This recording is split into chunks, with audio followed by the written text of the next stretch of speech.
बंदी छोड़ सतगुरु रामपाल जी परमेश्वर जी की जय हो। परम पिता परमात्मा सारी सृष्टि के रचनहार कुल मालिक असंख्य ब्रह्मांडों के स्वामी जगत गुरु तीनों लोकों में प्रवेश करके सबका भरण पोषण करने वाले राजाधिराज आत्माधार नाथों के नाथ देवों के देव महादेव सर्वेश्वर महेश्वर मृत्युंजय अजरो अमर आदि अनादि सनातनी प्रभु जगत पिता जगदीश्वर श्री श्री 1008 की उपाधि के वास्तविक अधिकारी अकाल मूरत शब्द स्वरूपी राम वासुदेव सर्वगतम ब्रह्म परम पूज्य प्रथम पूज्य परम संत परम पुरुष परम धनी परम दयालु सत्य कबीर हक्का कबीर अल्लाहु कबीर अल्लाहु अकबर बाखबर अल्लाह ताला जगत के तारणहार जगत के मुक्तिदाता जगत के जगन्नाथ हारे के सहारे हिंदुओं के राम मुसलमानों के अल्लाह सिखों के वाहिगुरु ईसाइयों के मसीह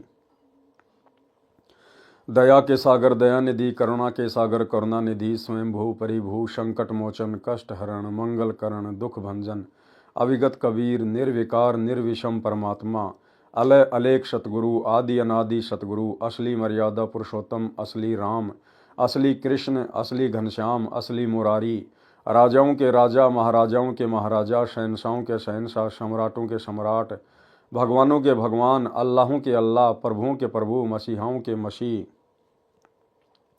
सच्चे वाहिगुरु बाबाओं के बाबा पीरों के पीर सेठों के सेठ जगत सेठ सावड़सा सेठ सर्वगुण संपन्न अनंत कोटि कलाओं के स्वामी अनंत कोटि ब्रह्मांडों के नायक योगियों में महायोगी ध्यानियों में महाध्यानी सिद्धों में परम सिद्ध ज्ञानियों में तत्वज्ञानी ब्रह्मज्ञानी महाज्ञानी परम ज्ञानी सर्वश्रेष्ठ ज्ञानी विज्ञानी युवा कबीर समरथ कबीर ऐशमवात अमित ओजा सच्चे रहनुमा करीम अल्लाह सुबहान अल्लाह दुनिया के अंतिम पैगंबर 8 सितंबर 1951 से गांव धनाना जिला सोनीपत हरियाणा भारतवर्ष की पावन भूमि पे प्रकट रियल कल्कि भगवान श्री नारायण साकार हरि श्री बाबा साहेब शब्द स्वरूपी राम संत शिरोमणि सतगुरु रामपाल जी परमेश्वर जी के चरण कमल में साध संगति से जुड़े हुए देश विदेश से सभी सत्सेवक भाई बहनों का अनंत कोटि दंडवत प्रणाम।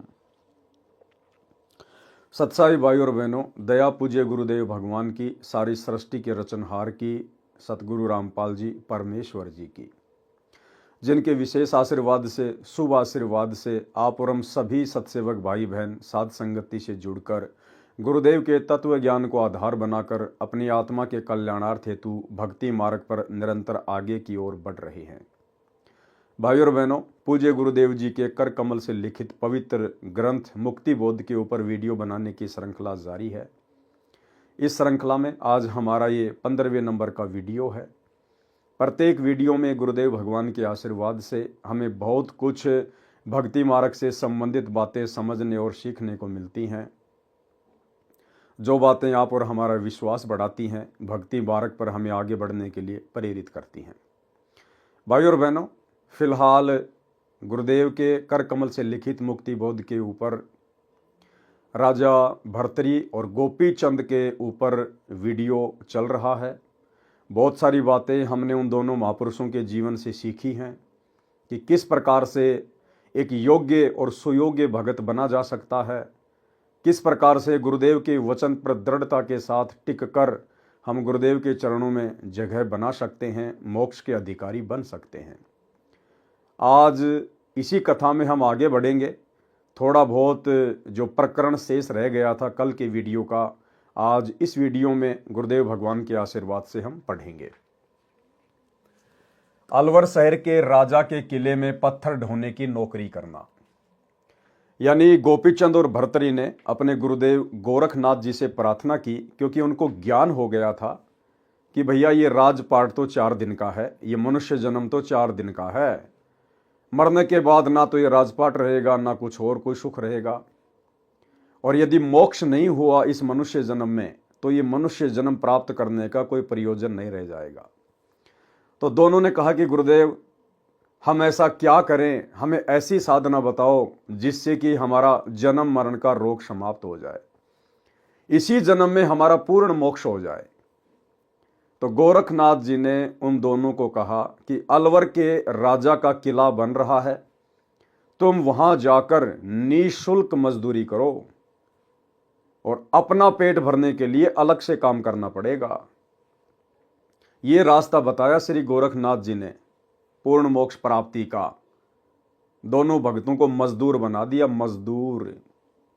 और अभी तक वो दोनों आत्माएं काल की मजदूर बनी हुई है, काल की मजदूर। तो आगे बढ़ते हैं हम, और उसके बाद में भाई और बहनों, इस कथा को पढ़ने के बाद हम अपने भाग्य को सराहें कि कैसे गुरुदेव भगवान ने हमें आज वो सत भक्ति दे दी, जिस सत भक्ति को यदि गुरु मर्यादा में रहकर किया जाए तो पूर्ण मोक्ष के अलावा और कुछ मिलता ही नहीं है। तो परमेश्वर की विशेष आत्माओं में गोपीचंद और भर्तरी शामिल है, या वर्तमान में गुरुदेव भगवान के शरण में आने के बाद आप और हम आत्माएं हैं। और किस प्रकार से फिर आप और हम आत्माओं ने अपने पूज्य गुरुदेव भगवान के वचन के ऊपर, जिस गुरुदेव भगवान के चरणों की धूल के बराबर भी श्री गोरखनाथ जी नहीं है, फिर कैसे हमने कुर्बान हो जाना है अपने पूज्य गुरुदेव भगवान के वचन पर, उनकी मर्यादाओं पर, उनकी भक्ति पर। अलवर शहर के राजा के किले में पत्थर ढोने की नौकरी करना। एक समय श्री गोरखनाथ जी से गोपीचंद तथा भर्तरी जी ने कहा कि गुरुदेव, हमारा मोक्ष इसी जन्म में हो, ऐसी कृपा करो। आप जो भी साधना बताओगे हम करेंगे।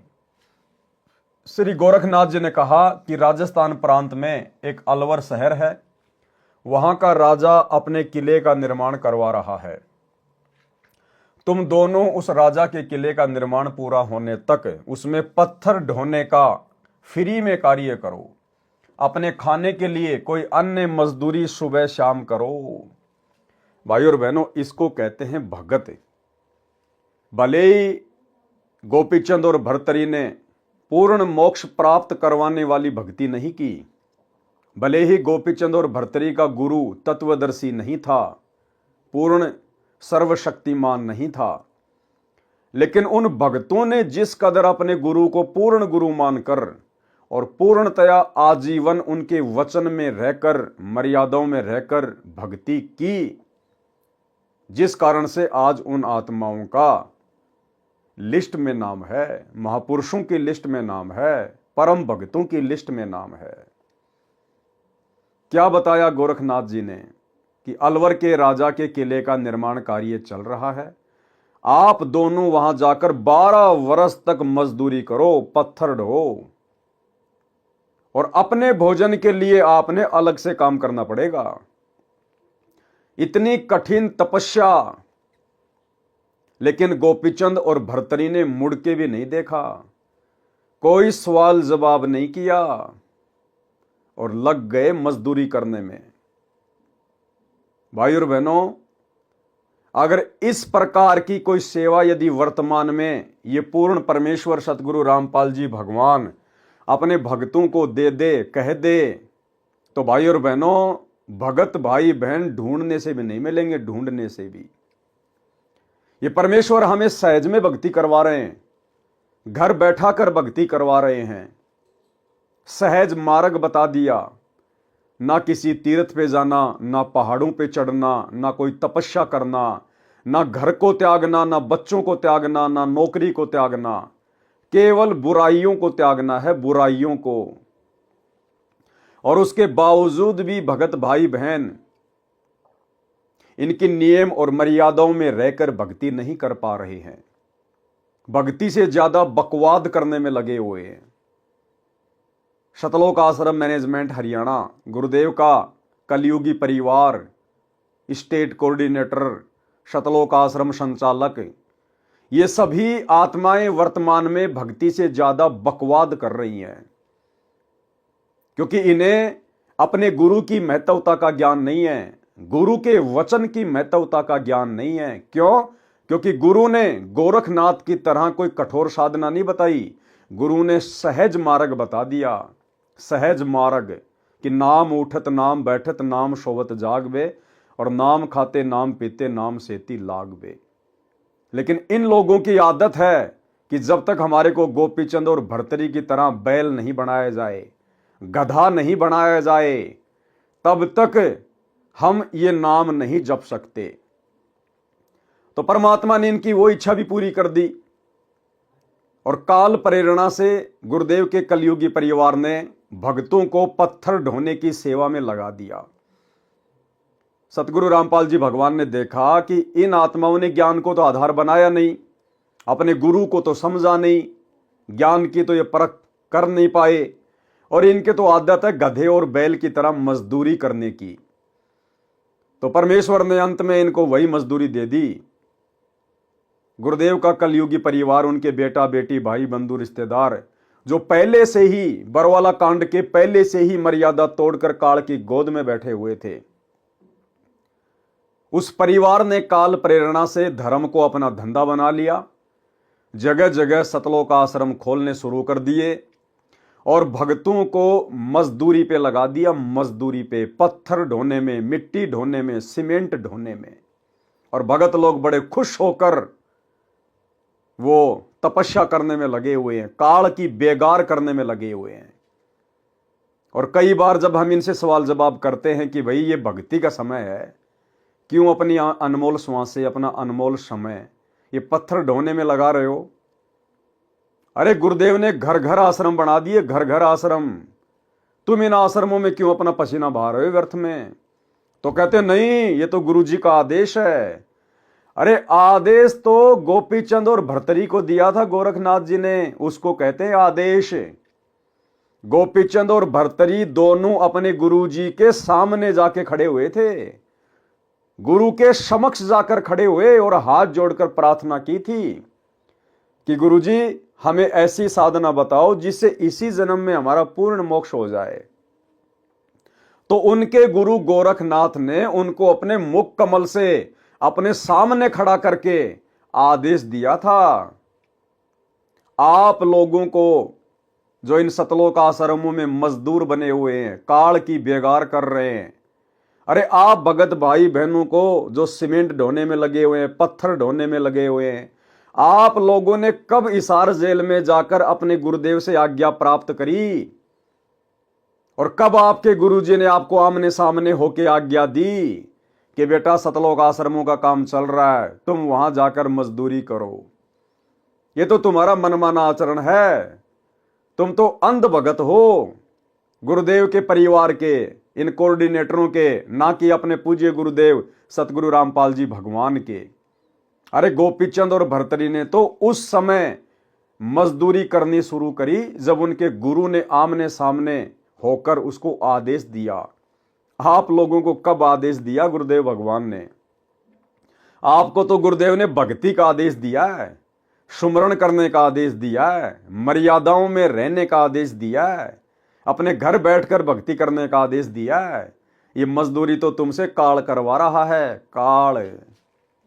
तो भाई और बहनों, कहां गोपीचंद और भर्तरी और कहां वर्तमान के भगत? तुम दोनों उस राजा के किले का निर्माण पूरा होने तक उसमें पत्थर ढोने का निःशुल्क कार्य करो। अपने खाने के लिए कोई अन्य मजदूरी सुबह शाम करो। उसी दिन दोनों भगत आत्मा गुरुजी का आशीर्वाद लेकर चल पड़े। अब बताओ, आप लोगों को कब आदेश दिया गुरुजी ने? कब आपको आशीर्वाद दिया गुरुदेव भगवान ने कि बेटा तुम इन आश्रमों में अपना सिर मारो? उस किले का निर्माण 12 वर्ष तक चला। कोई मेहनताना का रुपया पैसा नहीं लिया। अपने भोजन के लिए उसी नगरी के एक कुम्हार के पास उसकी मिट्टी खोदने तथा उसके मटके बनाने योग्य गारा तैयार करने लगे। उसके बदले में सुबह शाम केवल रोटी खाते थे। कुम्हार की धर्मपत्नी अच्छे संस्कारों की नहीं थी।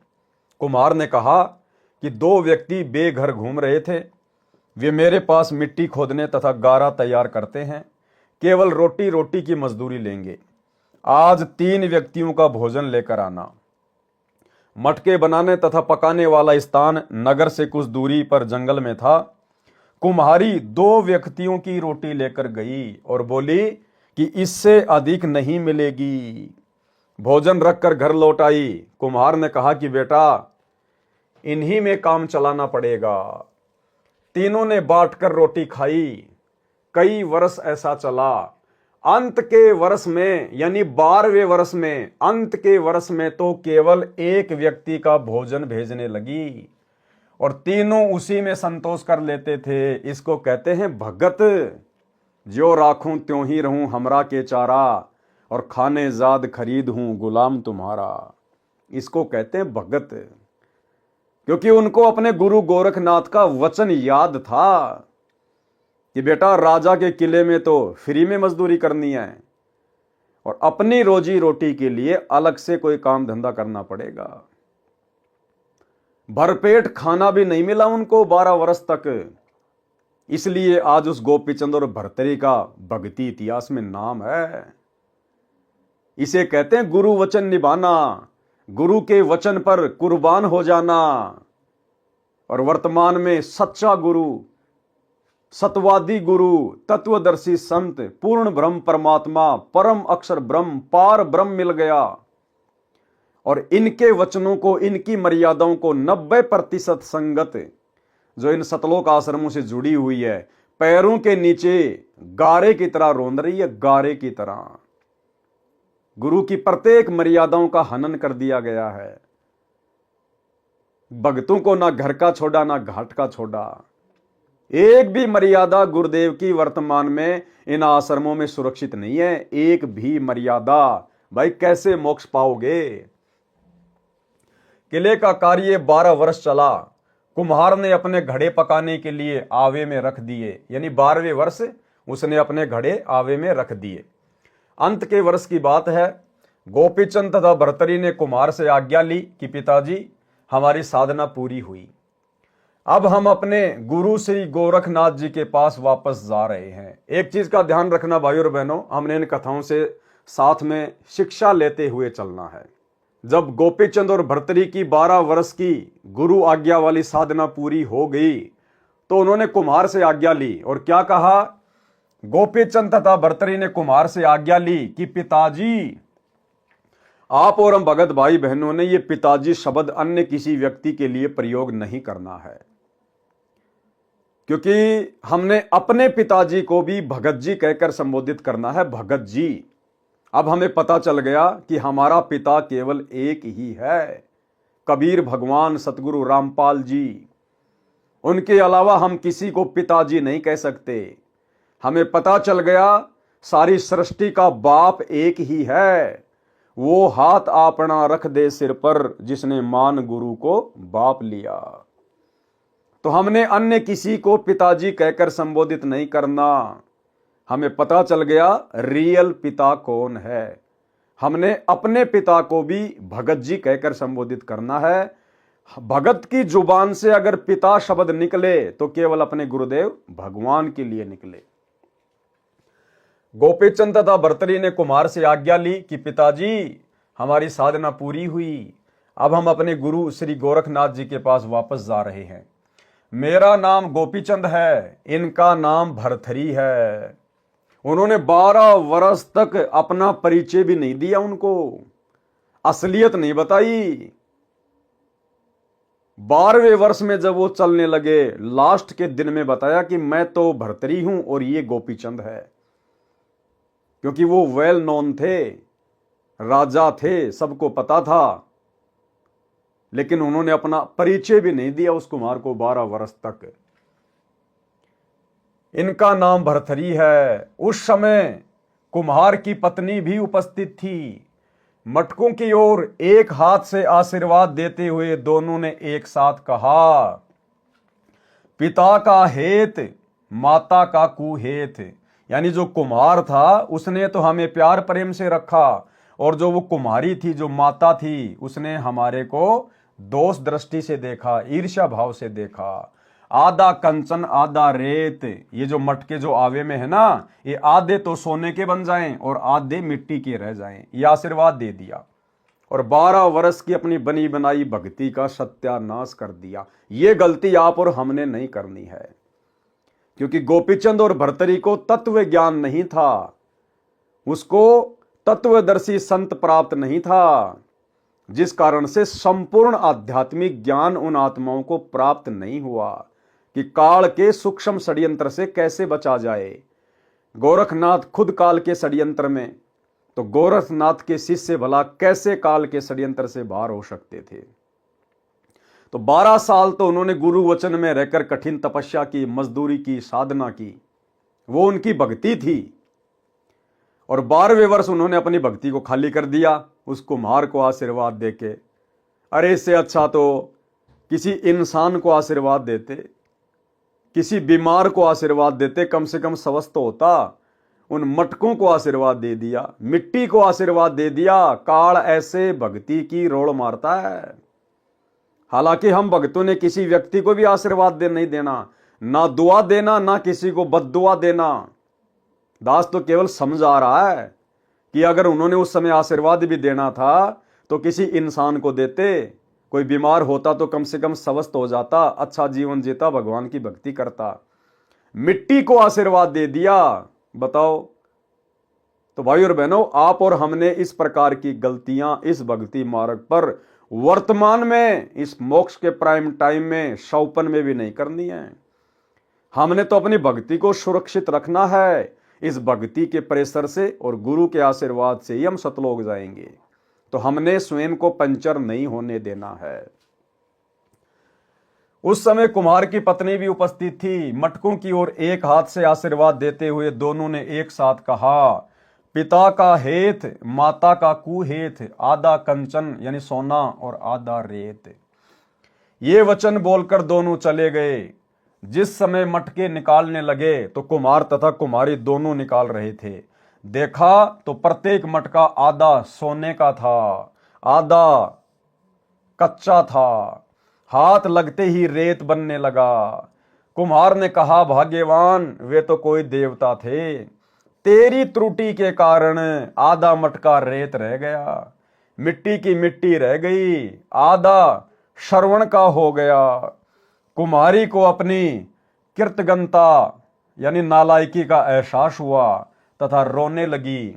बोली कि मुझे पता होता तो उनकी बहुत सेवा करती। वो तो सवारती थी। अरे पता होने के बाद तो हर कोई सेवा कर ले भाई।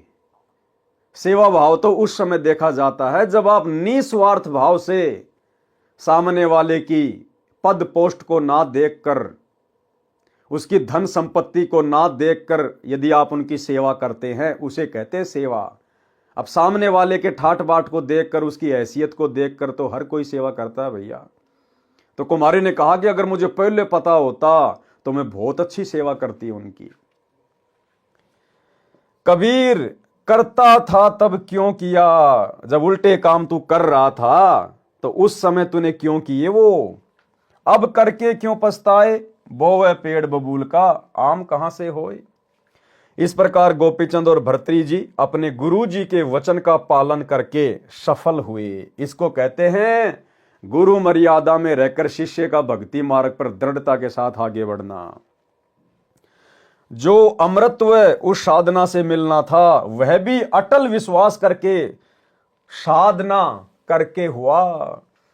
यानी गोरखनाथ जी से उपदेश लेने के बाद इस ब्रह्म तक की साधना से भी जो लाभ होना था, परमात्मा कहते हैं वो लाभ भी साधक को उसी समय मिलता है जब भगत पूर्ण दृढ़ विश्वास के साथ और गुरु वचन में रहकर भक्ति करता है। तो भाई और बहनों, इसलिए आज गोपीचंद और भर्तृहरि का नाम है। और वर्तमान के भगत जिनको सहज में भगवान मिल गया, परमात्मा मिल गया, गोपीचंद और भर्तृहरि को जिस सतगुरु के शौपन में भी दर्शन नहीं, आज वो परमात्मा हमें सहज में मिल गया। इसलिए हम इनकी कीमत नहीं पहचान पा रहे, हम इनके वचनों की जो है वो कदर नहीं कर पा रहे, क्योंकि परमात्मा आसानी से मिल गया और आसानी से मिलने वाली वस्तु की दुनिया जो है वो कदर नहीं करती है। यदि विवेकहीन तथा विश्वासहीन होते तो विचार करते कि यह कैसी भक्ति है, यह कार्य तो सारा संसार ही कर रहा है, मोक्ष के लिए तो तपस्या करते हैं या अन्य कठिन व्रत करते हैं। परंतु उन्होंने गुरु जी को गुरु मानकर प्रत्येक साधना की, ये भी उनकी गलती। गुरु जी को केवल गुरु मानकर साधना नहीं करनी होती है। अब उनको तो बेचारों को पता नहीं था कि गुरु ही भगवान होता है, इसलिए उन्होंने गोरखनाथ को अपना गुरु माना, पक्का गुरु, परमात्मा नहीं माना। लेकिन वर्तमान में यदि हमने पूर्ण मोक्ष प्राप्त करना है, भक्ति सफल करनी है, तो गुरु को खाली गुरु मानने से बात नहीं बनेगी। गुरु को परमात्मा मानना पड़ेगा, परमेश्वर मानना पड़ेगा। सारी सृष्टि का रचनहार मानना पड़ेगा। गुरु को खाली गुरु मानने से बात नहीं बनेगी। गुरु मानुष कर जानते ते नर कहिए अंध, ओवें दुखी संसार में आगे यम के फंद। गुरु गोविंद दोनों खड़े किसके लागू पाए, बलिहारी गुरु अपना जिन गोविंद दियो मिलाए। सात दीप नौ खंड में गुरु से बड़ा ना कोय, और करता करे ना कर सके, सतगुरु करे सो होए। हमने तो गुरु को परमात्मा मानना पड़ेगा, गुरु को परमात्मा मानना पड़ेगा, परमेश्वर मानना पड़ेगा, तब जाकर हमारी बात बनेगी। गुरु जी के कार्य या आदेश में दोष नहीं निकाला तो सफल हुए। गोरखनाथ जी ने उनको जो नाम जाप करने का मंत्र दे रखा था, उसका जाप वे दोनों पत्थर उठाकर निर्माण स्थान तक ले जाते तथा लौटकर पत्थरों को तराश कर काट छांट करके सीधा करके करते रहते थे। वहां तक आते समय करते रहते थे। दोनों युवा थे। कार्य के परिश्रम तथा पूरा पेट ना भरने के कारण मन में स्त्री के प्रति विकार नहीं आया और सफल हुए। क्या कहा परमात्मा ने कि एक तो वो कठिन कार्य और दूसरा भरपेट उनको भोजन भी नहीं मिला, जिस कारण से मन में स्त्री के प्रति विकार नहीं आया और सफलता प्राप्त की। जबकि आजकल तो सतलोक आश्रमों में लड्डू जलेबी बर्फी, लड्डू जलेबी बर्फी कितनी बारी खाओ, कितना ही खाओ, तो भाई इनके विकार कैसे शांत होंगे। यहां पर भगत भाई बहनों ने शंका जाहिर नहीं करनी है। कहीं आप इस लाइन को देखकर पढ़कर कल से खाना छोड़ दो या खाना बिल्कुल ही कम कर दो, नहीं। परमात्मा कहते हैं अन्न भी एक नशा है। इसलिए गुरुदेव कहते हैं कि प्रथम अंजल संयम राखे, पाछे योग युगत गुरु भाख है। यानी आप और हमने यदि अपनी साधना को सफल करना है तो हमने अपने भोजन पर भी संयम रखना पड़ेगा।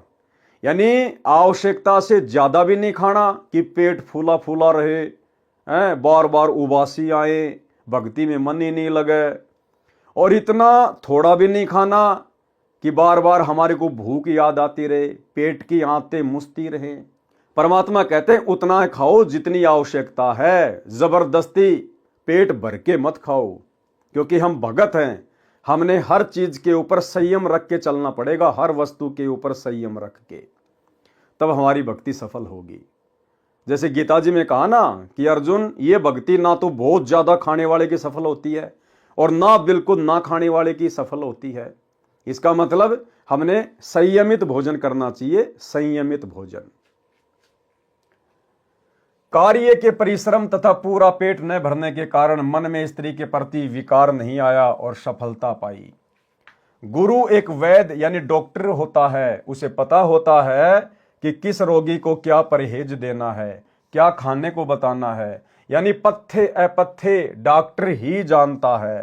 रोगी यदि उसका पालन करता है तथा औषधि सेवन यानी भगत नाम जाप करता है तो स्वस्थ हो जाता है, यानी मोक्ष प्राप्त करता है। इसी प्रकार गोपीचंद तथा भर्तरी जी ने अपने गुरु जी के आदेश का पालन करके जीवन सफल किया। लेकिन वर्तमान में सतलोक आश्रमों से जुड़े हुए हमारे जो मजदूर भाई बहन हैं, ये अपने गुरुदेव के आदेश की पालना नहीं कर रहे, क्योंकि इनको अपने गुरुजी से ये आदेश नहीं मिला हुआ है कि तुम अपना कीमती समय और श्रम से इन आश्रमों को बनवाकर मिट्टी ढोकर बर्बाद करो। ये मनमाना आचरण है। इसी प्रकार सतलोक प्राप्ति के लिए हमने अपनी साधना करनी है। कथा राजा बाजीद जी को वैराग्य कैसे हुआ। राजस्थान में एक मुसलमान राजा था, राजा वाजिद। उसकी कथा का यहां गुरुदेव भगवान ने जिक्र किया है। क्या कहा है? वाणी नंबर 39 से 41 तथा सवैया गेंद उछाल। सवैया गेंद उछाल यानी गरीबदास जी महाराज जी के सदग्रंथ साहिब में वाणी का नाम है। गरीब बाजीदा बेजार में तरकस तोरी कमान, सूत्र मोये को देख कर छाड़ा सकल जहान। सूत्र यानी ऊंट, मरे हुए ऊंट को देखकर उसने अपना राजपाट ही त्याग दिया। कथा आपको पहले हल्की सी बता दी गई थी पिछले वीडियो में। आज परमेश्वर फिर से इसका खुलासा कर रहे हैं। गरीब बाजीदा बिचर्या सही, सूत्र मुए के नाली, चरण कवल छोड़े नहीं, जीवेंगे कै काली। गरीब बाजीदा बिचर्या सही, सूत्र मुए को देख, चरण कवल छोड़े नहीं, मिली है अलख अलेख। सवैया गेंद उछाल।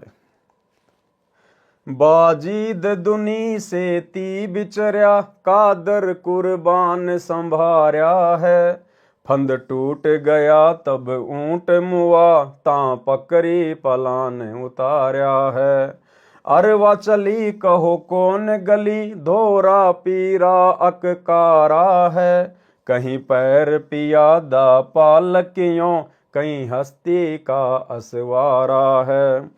सत खुद खुदाई अलय लखिया, सब झूठा सकल पसारा है। कपरे तारे तन से डारे, अब सत परिणाम हमारा है। बीबी रोवे चोली धोवे, तू सुन भरतार हमारा है। मैं ना मानू मस्तान भया, लाग्या निज निकट निवारा है। और मैं अविनाशी आप अलय, सतगुरु को पार उतार्या है। गह गल कटक दुनिया दोती, यों डूबर कैसा गारा है। हम जान लिया जगदीश गुरु, जिन मंत्र महल समार्या है। कुछ तोल न मोल नहीं जाका, देखा नहीं हल्का भार्या है।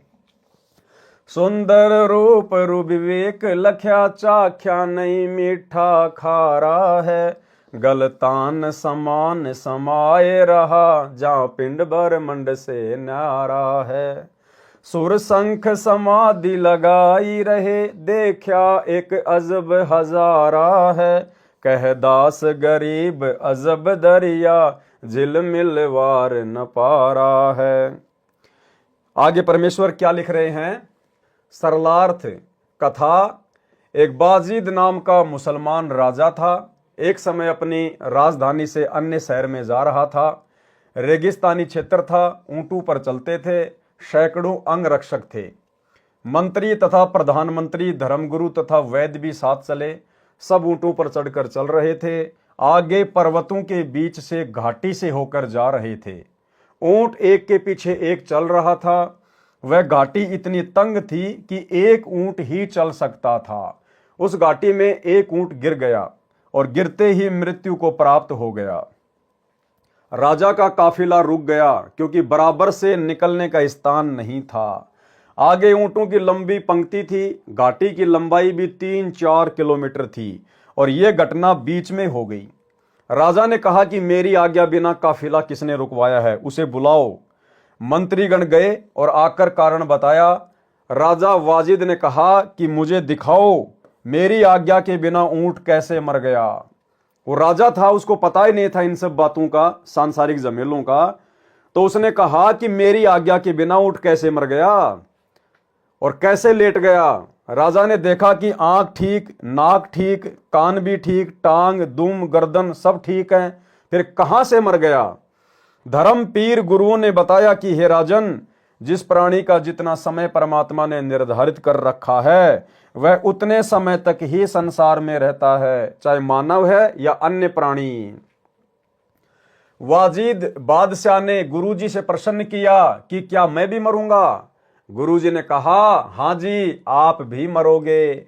आपके दादा परदादा भी राजा थे, वे भी मर गए। एक दिन सबको संसार छोड़कर जाना है। राजा बाजीद ने कहा कि पीछे चलो। काफिला पहले आगे गया। मृत ऊंट को उठाकर घसीट कर ले चले, फिर वापस राजधानी को चल पड़े।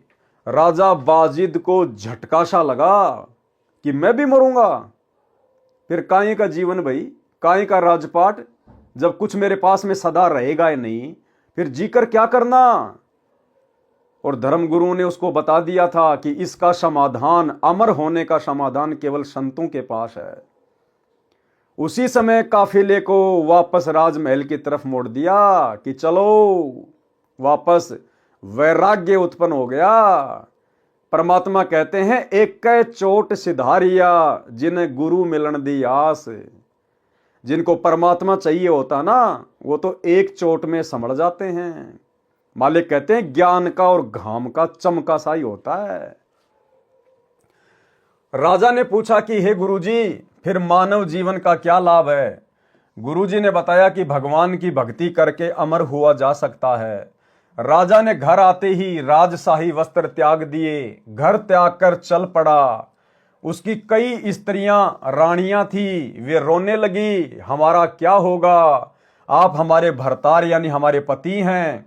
वाजिद ने कहा, यह संसार तो डूबन जैसा गारा है, दलदल है, मैंने अमर होना है, मैं चला, मैं मानने वाला नहीं हूं। विचार करने की बात है। और भाई और बहनों, कथाएं तो गुरुदेव हमें असंख्यों बार सुना चुके हैं, लेकिन वर्तमान में ये कथाएं जो अब सात संगति के माध्यम से भगत समाज तक पहुंचेंगी, इनका एक अलग ही निष्कर्ष निकलता चला जाएगा। वाजिद राजा था, सारे ठाट बाट थे, लेकिन चोट लग गई। परमात्मा के जन्म जन्मांतरों का भगत था, किसी जन्म में भक्ति बीज डला हुआ था।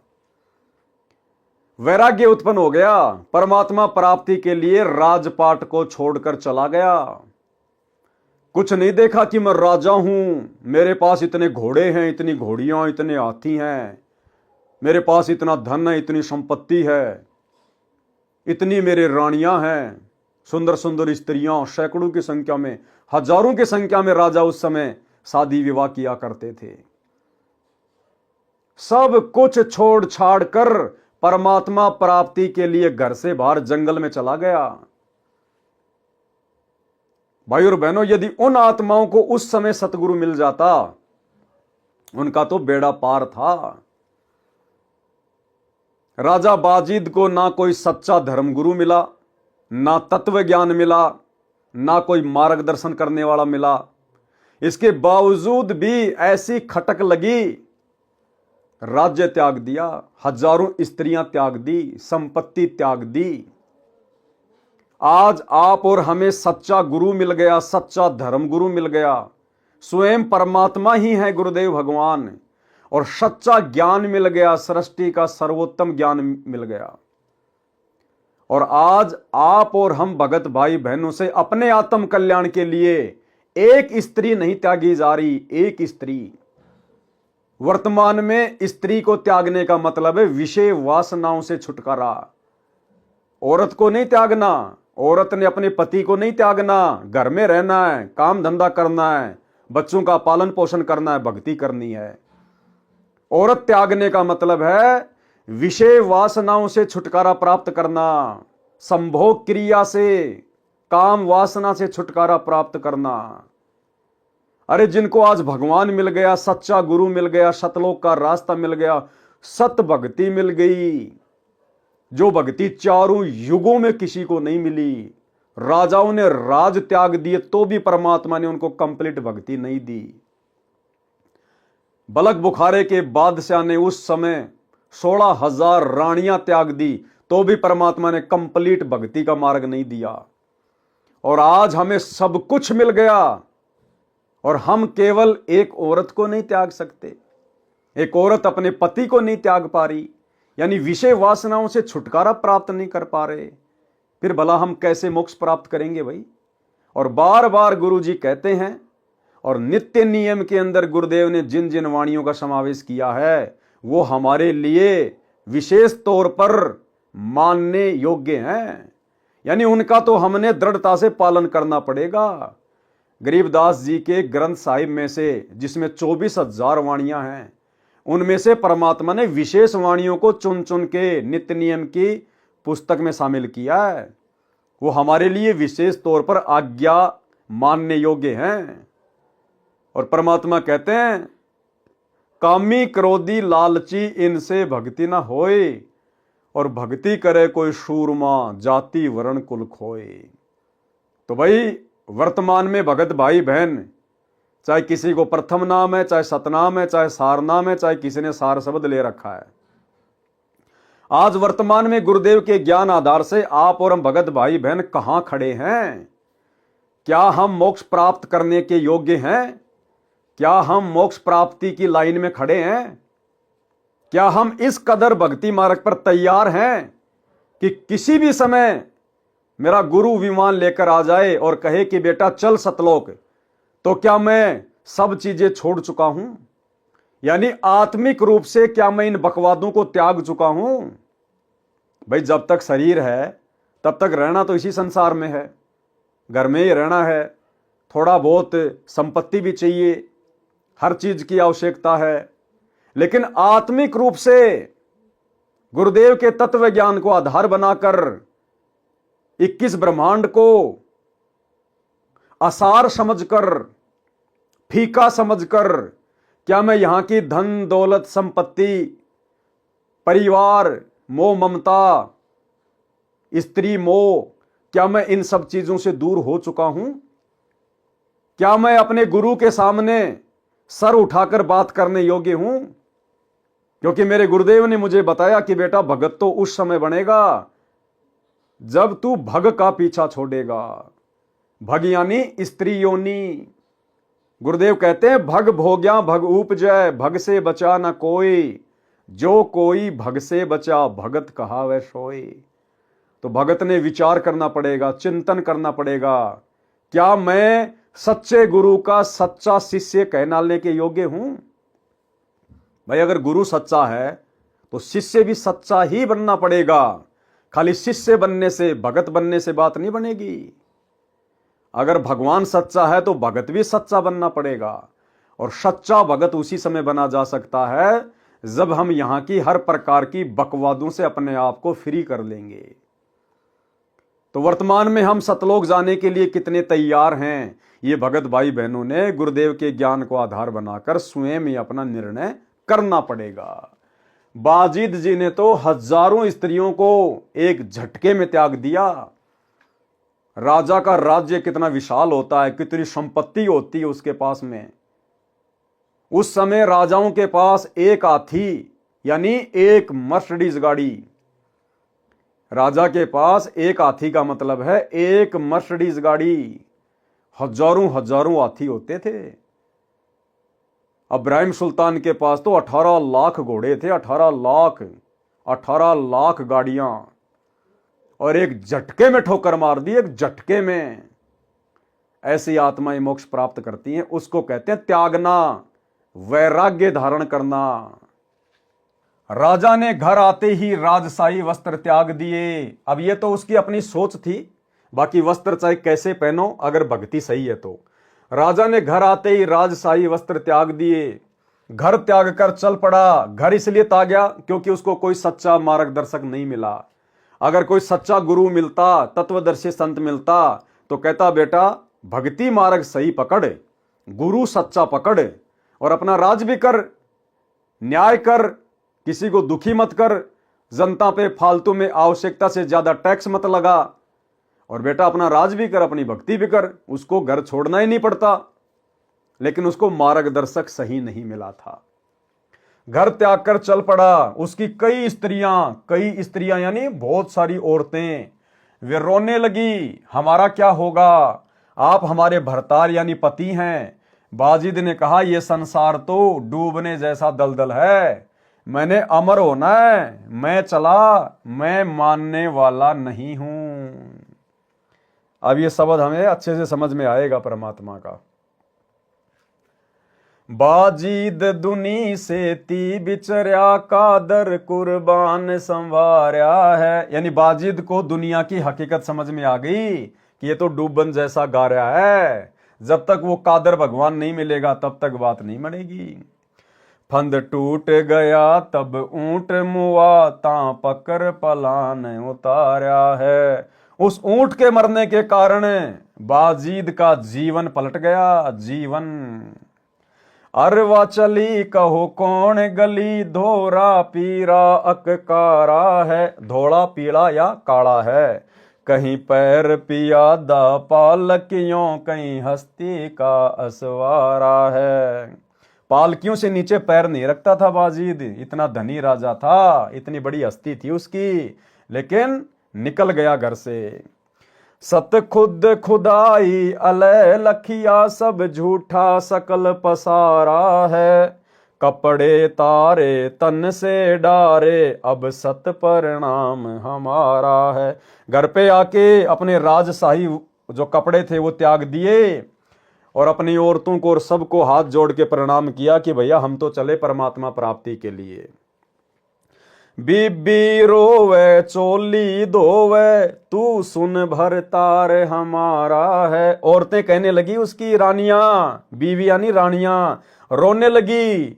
चोली धोवे यानी आंखों से आंसू निकाल निकाल के अपने सारे जो कपड़े थे वो भिगो लिए, रोने लगी। बीबी रोवे चोली धोवे, तू सुन भरतार हमारा है। मैं ना मानू मस्तान भया, लाग्या निज निकट निवारा है। कि भाई अब मैं मानने वाला नहीं हूं, अब तो मेरा समय आ गया परमात्मा से मिलने का। और मैं अविनाशी आप अलय सतगुरु को पार उतार्या है। गए गढ़ कटक दुनिया दूती, यो डूबण जैसा गारा है। कि ये दुनिया तो भाई दलदल है, अगर भक्ति नहीं मिली, भगवान नहीं मिला तो ये मनुष्य जन्म बर्बाद हो जाएगा, मैं तो डूब जाऊंगा 84 लाख योनियों में। हम जान लिया जगदीश गुरु, जिन मंत्र महल समार्या है। अब भाई जगदीश गुरु तो आप और हमें मिला है, बेचारे बाजिद को नहीं मिला था।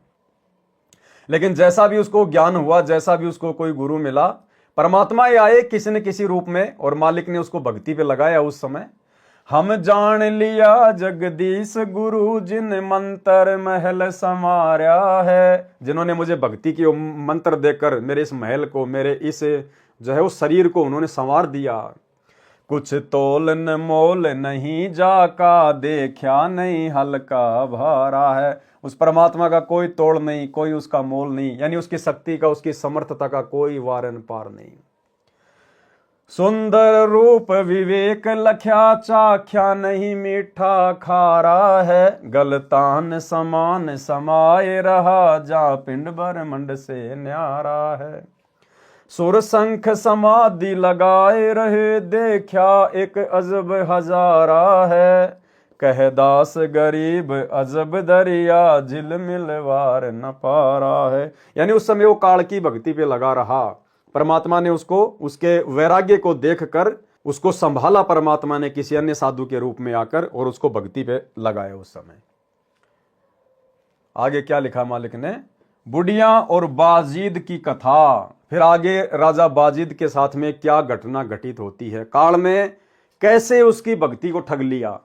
जैसे गोपीचंद और भर्तरी की 12 साल की भक्ति को, तपस्या को काल ने 1 सेकंड में कुम्हार को आशीर्वाद दिलवाकर ठग लिया कि पिता का हेत माता का कुहेत, आधा सोना आधा रेत। ऐसे ही काल ने बाजिद को भी ठग लिया। लेकिन भाई और बहनों, काल ने तो ठगा ही ठगा अपनी सोच आधार से, लेकिन परमात्मा भी ऐसी आत्माओं के साथ में रहता है। वो ठगे जाना भी बाजिद के हित में था। कैसे? बुढ़िया और बाजिद की कथा। एक समय बाजिद राजा राज्य घर त्याग कर जंगल में साधना कर रहे थे। एक कुतिया ने 8 बच्चों को जन्म दिया। उसको बहुत भूख लगी थी। एक बुढ़िया अपनी 4 रोटी कपड़े में बांधकर खेत में काम करने के लिए जा रही थी। बाजिद ने कहा, माई इस कुतिया को 1 रोटी डाल दो, ये भूख से मरने वाली है। क्योंकि भक्तों में दया भाव तो होता ही है। साथ में 8 बच्चे और मरेंगे। बुढ़िया बहुत चतुर थी। उसने कहा कि मेरे खून पसीने की कमाई है, ये कैसे दे दूं? संत ने कहा, कैसे रोटी डालोगी? बुढ़िया ने कहा कि आप अपनी भक्ति का 4था भाग मुझे दे दो, मैं रोटी डाल दूंगी। संत ने अपनी साधना का 1/4 भाग यानी 4था भाग संकल्प कर बुढ़िया को दे दिया। अब देखो संकल्प में कितनी शक्ति होती है। अगर हृदय से संकल्प किया जाए तो बाजिद ने अपनी भक्ति अंदर से हाथ दे के निकाल के नहीं दी। बाजिद ने संकल्प कर लिया कि माई मैं प्रतिज्ञा करता हूं, मैं संकल्प करता हूं, अपनी भक्ति का 4था हिस्सा जैसा आप कहोगी मैं वैसा दान कर रहा हूं आपको। संकल्प कर दिया। संकल्प करते ही तुरंत ऑटोमेटिक उसके अकाउंट से भक्ति धन निकल गया। जैसे एक तो हम लोग बैंक में जाएं, बैंक से हम लोग पैसे लेकर आए, इतने सारे निकाल के लेके आए। और एक आजकल जैसे मोबाइल से आपने फोन पे से, गूगल पे से लाखों रुपए आप किसी को भेज दो, आपके खाते से ऑटोमेटिक पैसे माइनस हो जाएंगे। आपने मोबाइल में से नोटों के बंडल थोड़े निकाले हैं जो आपका बैलेंस डाउन हो गया। इसको कहते हैं संकल्प। ये भक्ति मार्ग है, ये इस प्रकार से कार्य करता है। संत ने अपनी साधना का 1/4 भाग संकल्प कर बुढ़िया को दे दिया। बुढ़िया ने 1 रोटी कुतिया को डाल दी। फिर भी कुतिया भूखी थी। करते करते 4 रोटी कुतिया को डाल दी और संत बाजिद ने अपनी सर्व भक्ति कमाई बुढ़िया को संकल्प कर दी। काल ने देखो यहां उसको ठग लिया, जिससे कुतिया तथा उसके बच्चों का जीवन बचा।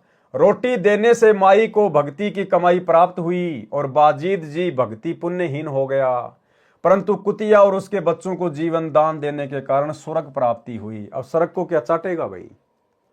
अब देखो काल ने तो उसकी भक्ति नष्ट करवा दी। आप और हमारे लिए शिक्षा है ये।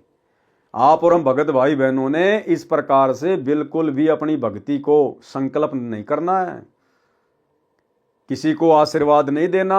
अब काल वर्तमान में कैसे ठगेगा हमें? दुआ और बद्दुआ के माध्यम से गुस्सा दिलाएगा, आपस में थोड़ा मोड़ा लड़ाई झगड़ा हो जाएगा, और फिर क्या करेगा भगत? तेरा सत्यानाश हो जाए, तेरा छोरा मर जाए, तेरा ये हो जाए।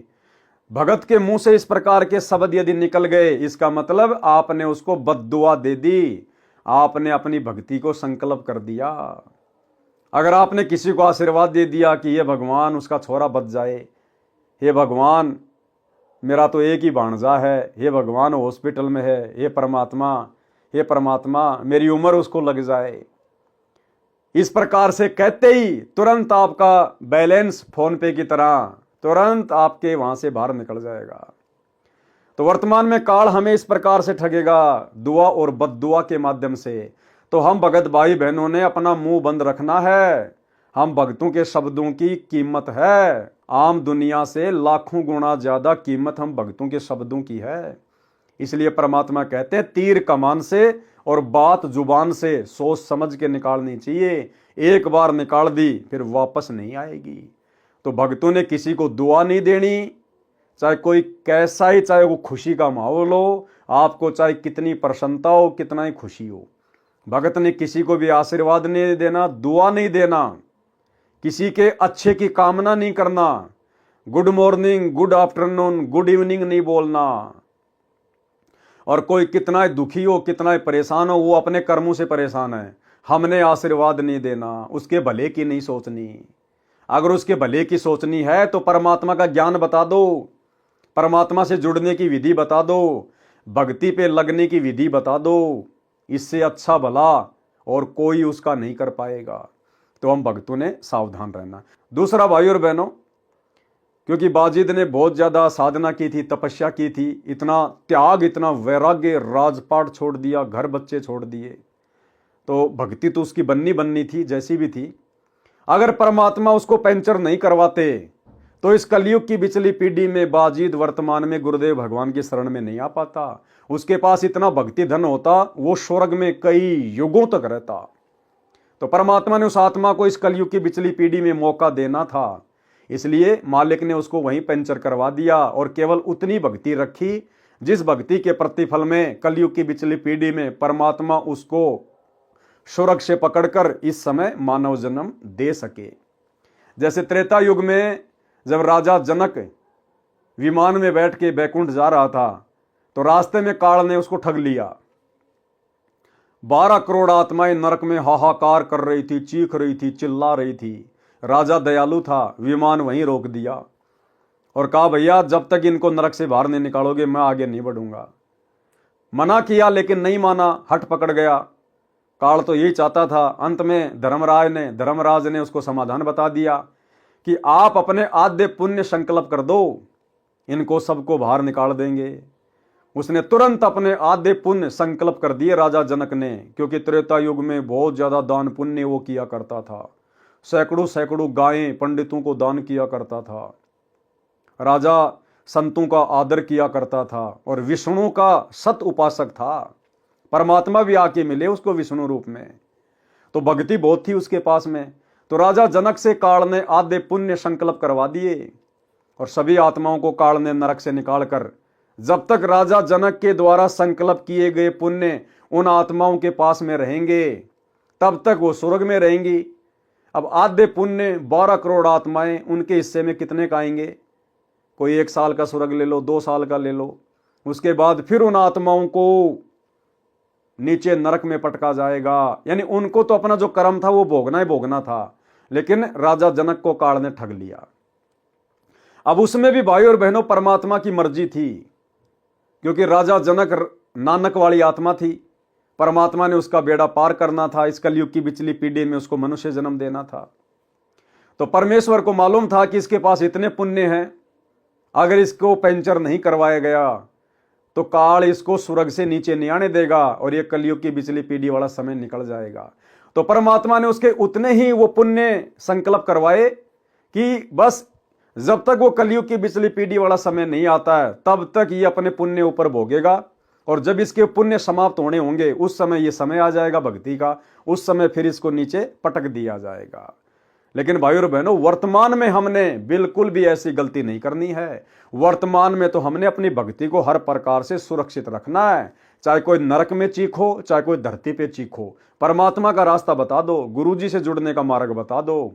अपने टायर से दूसरे के टायर में हवा डालोगे, उसका भी काम नहीं चलेगा, हम भी पंचर हो जाएंगे। तो भैया जहां पे हवा डाली जाती है उस दुकान का एड्रेस बता दो, वहां जाके भरवा लेगा अगर समझदार होगा तो। हमने अपनी भक्ति को बर्बाद नहीं करना है।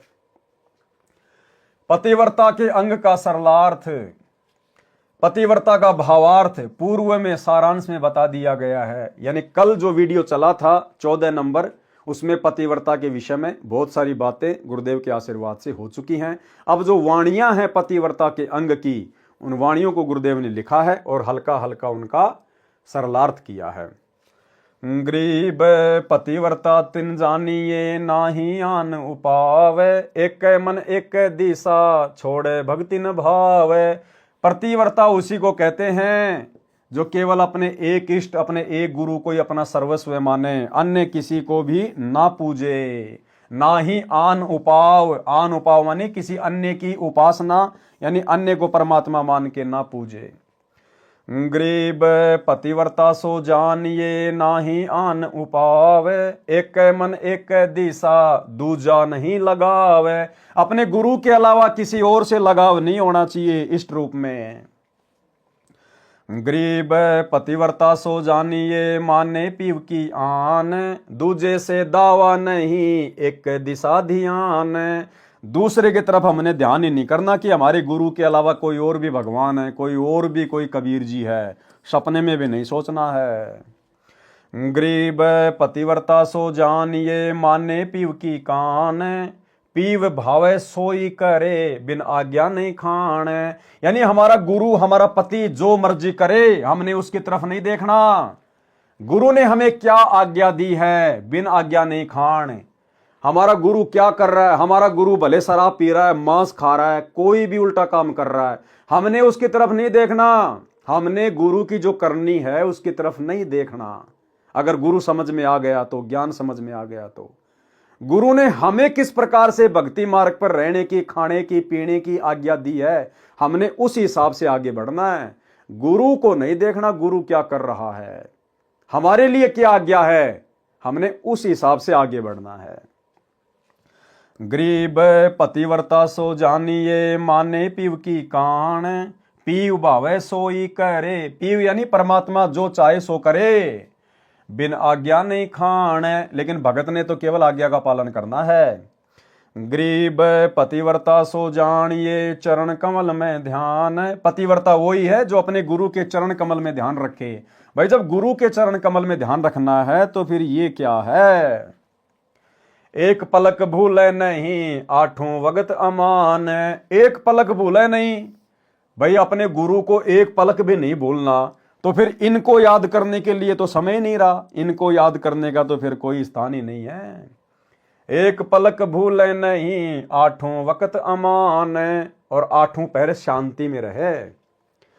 गरीब पतिव्रता सो जानिए जाने अपना पीव। पतिव्रता उसी को कहते हैं जो अपने भगवान को जानती है, पहचानती है। तो आज हम सत्सेवक भाई बहनों ने पहचान लिया कि हमारा असली जो पति है वो कौन है, कहते हैं पतिव्रता उसी को कहते हैं जो जाने अपना पीव और आन ध्यान से रहत हुई चरण कमल में जीव।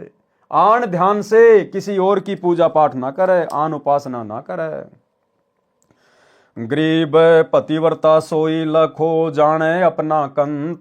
कंत यानी स्वामी, जो अपने स्वामी को जानती है, पहचानती है, वही असल में पतिव्रता औरत है कि मेरा गुरु खुद ही कबीर भगवान है, सारी सृष्टि का मालिक है। गरीब पतिव्रता सोई लखो जाने अपना कंत। आन ध्यान से रहत होई गाहक मिले अनंत। चाहे कितने देवी देवता क्यों ना मिले, घर के सामने आके खड़े क्यों ना हो जाएं, चाहे ये नकली कबीर दाढ़ी मूछ वाला भी घर के सामने आके खड़ा क्यों ना हो जाए कि मैं भगवान हूं, मैं कबीर हूं, बोले भैया हम आपको नहीं जानते, दो जोड़े हाथ, चले जाओ यहां से। गरीब पतिव्रता के बरत है अपने पीयूसु हेत। यानी पतिव्रता का एक संकल्प होता है, वो केवल अपने ही पति के साथ जुड़ी हुई होती है, उसका प्रेम, उसका हेत केवल अपने गुरुदेव से होता है। आन उपासी वो मिले जिनसे रहे संकेत। आन उपासी चाहे कितने मिलो, हमारे को भ्रमित करने वाले कि वो व्रत कर ले, उस देवता की पूजा कर ले, वहां पे घूमने चलेंगे, वहां पे जो है वो तीर्थ पे चलेंगे, कहले आन उपासी बहुत मिले जिनसे रहे संकेत, उनसे सावधान रहे। गरीब पतिव्रता सो जानिए जाके दिल नहीं और। असल में पतिव्रता भगत कौन है, पतिव्रता आत्मा कौन है, जाके दिल नहीं और, जिसके दिल में अपने गुरु के अलावा और कोई परमात्मा नहीं, कोई भगवान नहीं, कोई इष्ट नहीं। जबकि सतलोक आश्रमों से जुड़े हुए भाई बहनों के दिलों में तो ये नकली कबीर, नकली मुर्दा फोटो बसी हुई है। 8 सितंबर को तो अपने गुरुजी को पूज लेंगे और जून के महीने में इस कागज के टुकड़े को, मुर्दा फोटो को कबीर भगवान मानकर उसका प्रगट दिवस मना लेंगे। तो इनके दिल में तो बहुत सारे बैठे हुए हैं, ये पतिव्रता आत्मा के लक्षण नहीं है। गरीब पतिव्रता सो जानिए जाके दिल नहीं और हम सत्सेवकों के दिल में केवल हमारे गुरुजी हैं। इस फोटो को हमने पाड़ पाड़ के फेंक दिया, अपने घर से निकाल दिया, अपने दरबार से निकाल दिया। हम इसको दंडवत नहीं करते, कुछ नहीं करते, केवल अपने गुरुदेव भगवान से हमारा संबंध है। गरीब पतिव्रता सो जानिए जाके दिल नहीं और। अपने पीव के चरण बिना 3 लोक नहीं ठोर। सरलार्थ, वाणी नंबर 10 का सरलार्थ पहले कर दिया है। जैसे पतिव्रता स्त्री अपने पति के अतिरिक्त किसी पुरुष को पति यानी स्वामी के भाव से नहीं चाहती है, चाहे वह कितना ही सुंदर हो, धनी हो या बड़ा अधिकारी हो, चाहे राजा भी क्यों ना हो, उसे पतिव्रता कहते हैं। जो अपने पति के अतिरिक्त, अब हमारा वर्तमान में कौन है पति, समझ में आ गया ना, हमारे गुरुदेव भगवान हमारे पति हैं। तो क्या कह रहे हैं, पति के अतिरिक्त किसी पुरुष को पति यानी स्वामी भाव से नहीं चाहती। जबकि आश्रम वाले भाई बहन तो अपने पति, अपने भगवान, अपने कबीर जी के भाव से इस फोटो को पूज रहे हैं जून के महीने में। चाहे वह कितना ही सुंदर हो, धनी हो या बड़ा अधिकारी हो, चाहे राजा भी क्यों ना हो, उसे कहते हैं पतिव्रता स्त्री, पतिव्रता आत्मा। कथा, एक व्यक्ति राजा का नौकर था, उसको अपनी पत्नी पर पूर्ण विश्वास था कि वह पतिव्रता है, जिसकी महिमा वह अपने साथियों में बार बार करता था। आप और हमने नहीं करनी है, ये तो एक कथा है जो गुरुदेव हमें बता रहे हैं शिक्षा के लिए कि पतिव्रता कैसी होती है। हमने वर्तमान में महिमा केवल अपने गुरु की करनी है, अपने भगवान की करनी है, गुरुदेव की। ना पत्नी ने अपने पति की करनी है, ना पति ने अपनी पत्नी की करनी है। किसी के बेटा बेटी बहुत बड़े कोई अधिकारी बन गए, कोई नौकरी लग गए हैं, रिश्तेदारियों में जाकर, भक्तों के बीच में बैठकर, आश्रम में जाकर अपने बच्चों की महिमा के गीत नहीं गाने कि मेरा लड़का DCM बन गया, मेरा लड़का DC बन गया, मेरा लड़का IAS अधिकारी है। 1 सेकंड में फूंक निकल जाएगी, एक्सीडेंट में मर जाएगा, फिर करना जिक्र कि मेरा बेटा DCM था, मेरा बेटा IAS अधिकारी था। हमने महिमा केवल इस जीव से अपने भगवान की करनी, अपनी औलाद की नहीं करनी। उसको अपनी पत्नी पर पूर्ण विश्वास था कि वह पतिव्रता है, जिसकी महिमा वह अपने साथियों में बार बार करता था। एक दिन बात राजा के दरबार में पहुंच गई। नौकर हिंदू था, वो हिंदू था जो अपनी पत्नी की महिमा करता था। राजा मुसलमान था और एक मुसलमान ही उसका महामंत्री था। राज दरबार में राजा ने उस नौकर से पूछा कि आप ये कहते हैं कि आपकी पत्नी पतिव्रता है, आपको पूर्ण विश्वास है? नौकर ने कहा कि पूर्ण से भी आगे है। उसी समय महामंत्री बोला कि यदि मैं तेरी पत्नी का पतिव्रत धर्म खंड कर दूं तो तुझे क्या सजा मिलनी चाहिए। अब देखो, बकवाद से बकवाद ही निकल के आएगी। अब वो आदमी यदि, वो नौकर यदि अपनी औरत की महिमा ना करता, उसका जिक्र ना करता कि मेरी औरत जो है वो पतिव्रता है, तो राजा तक बात नहीं जाती। राजा तक बात नहीं जाती तो महामंत्री भी बीच में नहीं कूदता कि मैं अगर तेरी पत्नी का पतिव्रता धर्म खंड कर दूं तो तेरे को क्या सजा मिलनी चाहिए। यानी भाई और बहनों, कोई परमात्मा की अगर चर्चा चलती तो सबका आत्म कल्याण होता, सबको लाभ मिलता। अब यहां पर फालतू की बकवाद शुरू कर दी तो देखना फालतू का ही रिजल्ट निकलता चला जाएगा। तो हम भगत भाई बहन जहां भी बैठे, केवल अपने मुख से अपने गुरुदेव भगवान की चर्चा, परमात्मा की चर्चा, इस ज्ञान की चर्चा। नौकर ने कहा कि मुझे फांसी दे देना, यदि पतिव्रत धर्म खंड नहीं कर पाया तो आपको क्या सजा मिलनी चाहिए। फिर वो नौकर महामंत्री को बोला, अगर तू मेरी पत्नी का पतिव्रत धर्म खंड नहीं कर पाया तो तेरे को क्या सजा मिलनी चाहिए। तो राजा बीच में बोल गया, बोला इसको भी फांसी की सजा दी जाएगी। यानी बकवाद की शुरुआत बकवाद तक ही जाती है। राजा ने कहा कि फांसी की सजा, महामंत्री ने स्वीकार कर ली तथा नौकर से पूछा कि क्या वस्तु लाऊं जिससे तू माने कि मैं सफल हुआ। नौकर ने कहा कि विवाह के समय एक पटका यानी तौलिया जैसा एक कोई कपड़ा होता है तथा एक छोटी सी तलवार 1.5 फुट की दूल्हे को देते थे, वह पत्नी को संभड़ा दी जाती थी, वह सुहाग की निशानी मानी जाती थी। नौकर ने कहा कि वो पटका और वो कटार ला देना, मैं मान लूंगा कि आपने मेरी पत्नी का धर्म नष्ट कर दिया। अब वो तो कोई चोर के भी ला सकता है, जरूरी थोड़ी है उसको तो भैया चोर के भी तो लाया जा सकता है। वो औरत 24 घंटे वो कटार अपनी कमर से बांध के थोड़ना जो है रख के वो फिरा करती थी, लेकिन फालतू की बातें थी। तो उसने कहा कि वो कटार और वो पटका ला के दे दे, मैं मान लूंगा कि तूने मेरी पत्नी का पतिव्रत धर्म खंड कर दिया। महामंत्री उस शहर में गया और एक दूती कौन होती थी, जो औरतों तथा पुरुषों को भ्रमित करके ठगती थी तथा जो निंदा चुगली करके आपस में लड़ाई झगड़ा करवाया करती थी, उसको कहते थे दूती, और अपना स्वार्थ सिद्ध कर लेती थी, उसे दूती कहते थे। उसको बुलाया। अब उस मुसलमान महामंत्री ने उस दूती को बुलाया। महामंत्री ने उस दूती से कहा कि इस नाम का व्यक्ति है, उससे मेरी शर्त लगी है, मेरा संपर्क उस स्त्री से करवा दे, जो धन चाहिए बता दे। दूती ने कहा कि भाई भूल जा, वह पतिव्रता स्त्री है, तेरी ओर थूकेगी भी नहीं, तेरी शकल भी नहीं देखेगी, उनके परिवार के व्यक्ति भी खूंखार हैं, तेरी खाल उतार देंगे। महामंत्री ने कहा कि उसके घर से पटका तथा वो कटार चुरा कर ला दे तथा उसके गुप्तांग के पास यदि कोई निशान हो तो वह भी देखकर मुझे बताना। उस नौकर के परिवार के लोग उस शहर से थोड़ी दूरी पर एक गांव में रहते थे। नौकर शहर में रहता था। दूती नौकर के घर गई, उसकी पत्नी से बोली कि बेटी, मैं तेरे पति की बुआ हूं, मैं कई वर्षों के पश्चात आई हूं। अब वो बेचारी नई नई आई थी घर में, उसकी नई नई शादी थी, उसको मालूम नहीं था, उसने सोचा भाई होगी मेरे ये पति की बुआ। उस स्त्री ने कहा कि आओ बुआ जी। वह दूती 2 दिन रुकी। जिस समय वह स्त्री स्नान करने लगी तो दूती उठकर उसकी कमर मलने लगी। बहुत मना करने पर भी नहीं मानी और कहने लगी कि मुझे तो बेटी से भी प्यारी लगती हो, मना मत कर। ये कहकर मुख पर हाथ फेरा, जांघों की ओर झुककर देखा, आंखों को धोने के बहाने पानी मार दिया और उस स्त्री की आंखें बंद हो गई। इस प्रकार गुप्तांग के पास जांग में एक तिल था, वह देख लिया, बस काम बन गया। वह स्त्री स्नान करके रसोई में खाना बनाने गई तो दूती वो पटका और वो कटार लेकर चंपत हो गई। दूती ने पटका तथा वो कटार महामंत्री को दे दिए और जांग पर तिल की निशानी भी बता दी। महामंत्री ने राजा से कहा कि मैंने उसकी पत्नी के पास 2 दिन बिताए हैं और यह है उसका पटका तथा ये कटार उसी के हाथों से लेकर आया हूं। राजा ने दरबार लगाया, नौकर को बुलाया तथा महामंत्री ने सभा में पटका और कटार नौकर को दिखाई जो उसी की थी तथा उसकी पत्नी की जांग पर तिल भी बताया तो नौकर मान गया। राजा ने फांसी का दिन 15 दिन बाद रख दिया। और नौकर से अंतिम इच्छा पूछी। नौकर ने कहा कि मैं अपनी पत्नी से अंतिम बार मिलना चाहता हूं। राजा ने उसे आज्ञा दे दी। नौकर अपने घर गया और अपनी पत्नी से कहा कि आपने विश्वासघात किया। मैंने आपके विश्वास पर महामंत्री शेर खान से ऐसी शर्त लगाई थी।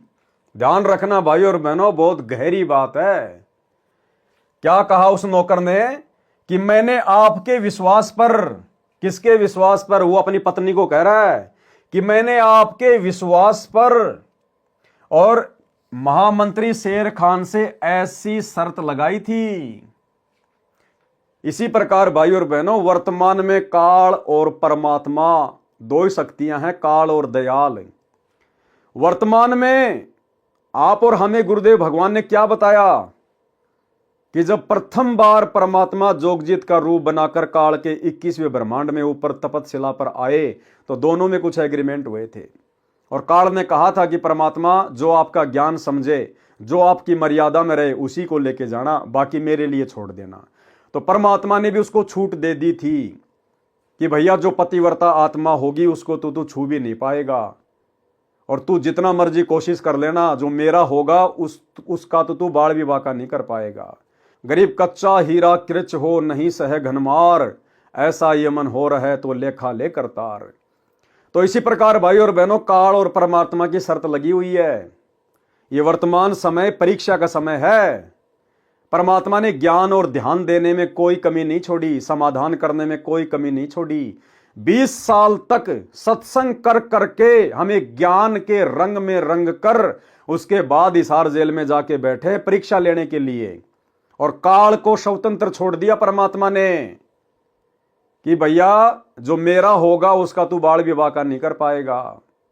और मालिक ने कह दिया कि ये आत्माएं मेरी हैं, ये जितने भी सत्सेवक हैं ना जो साथ संगति से जुड़े हुए हैं, ये मेरी ये पतिव्रता आत्मा है, और तू कितनी कोशिश कर लेना, मुझे इनके ऊपर पूर्ण विश्वास है, ये आत्माएं अपना पतिव्रता धर्म खंड नहीं होने देंगी।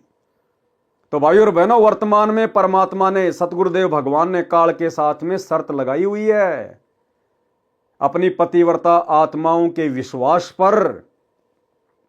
इसलिए ये काल सबसे ज्यादा दुखी, सबसे ज्यादा परेशान हम सत्सेवक भाई बहनों को करता है, लेकिन बिगाड़ कुछ नहीं पाता। जिस प्रकार उस शेर खान महामंत्री ने उस औरत के पीछे वो दूती लगा दी, इसी प्रकार इस काल ने अपने दूत ये सतलोक आश्रम मैनेजमेंट हरियाणा वाले लगा दिए कि भैया इनके परमपिता परमेश्वर सतगुरु रामपाल जी भगवान के साथ मेरी शर्त लग चुकी है।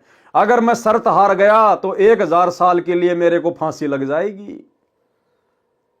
तो काल के हुक्म से ये दूत, उधर तो वो दूती थी, इधर ये दूत सतलोक आश्रम मैनेजमेंट हरियाणा वाले, ये कोऑर्डिनेटर, गुरुजी के बेटा बेटी, भाई बंधु रिश्तेदार, साथ संगतियों में लड़ाई झगड़े करना, पुलिस प्रशासन को भेजना, अन्य भक्तों को भेज देना, भक्तों के साथ मार पिटाई करवाना, झूठे मुकदमे लगवाना, जेल करवा देना, गाली गलोच करना, साथ संगतियां रुकवाना, गुरुद्रोही कह के हमारे को डराना धमकाना, पीले पर्चे निकालना।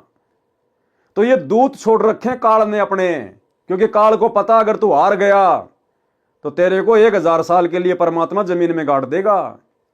तो शेर खान महामंत्री की तरह भाई काल को हो रहा है दर्द कि इनका पतिव्रता धर्म तो मैं तोड़ नहीं पा रहा, हर प्रकार से कोशिश कर रहा हूं, प्रयास कर रहा हूं, लेकिन ये आत्माएं तो डगमगी नहीं हो रही।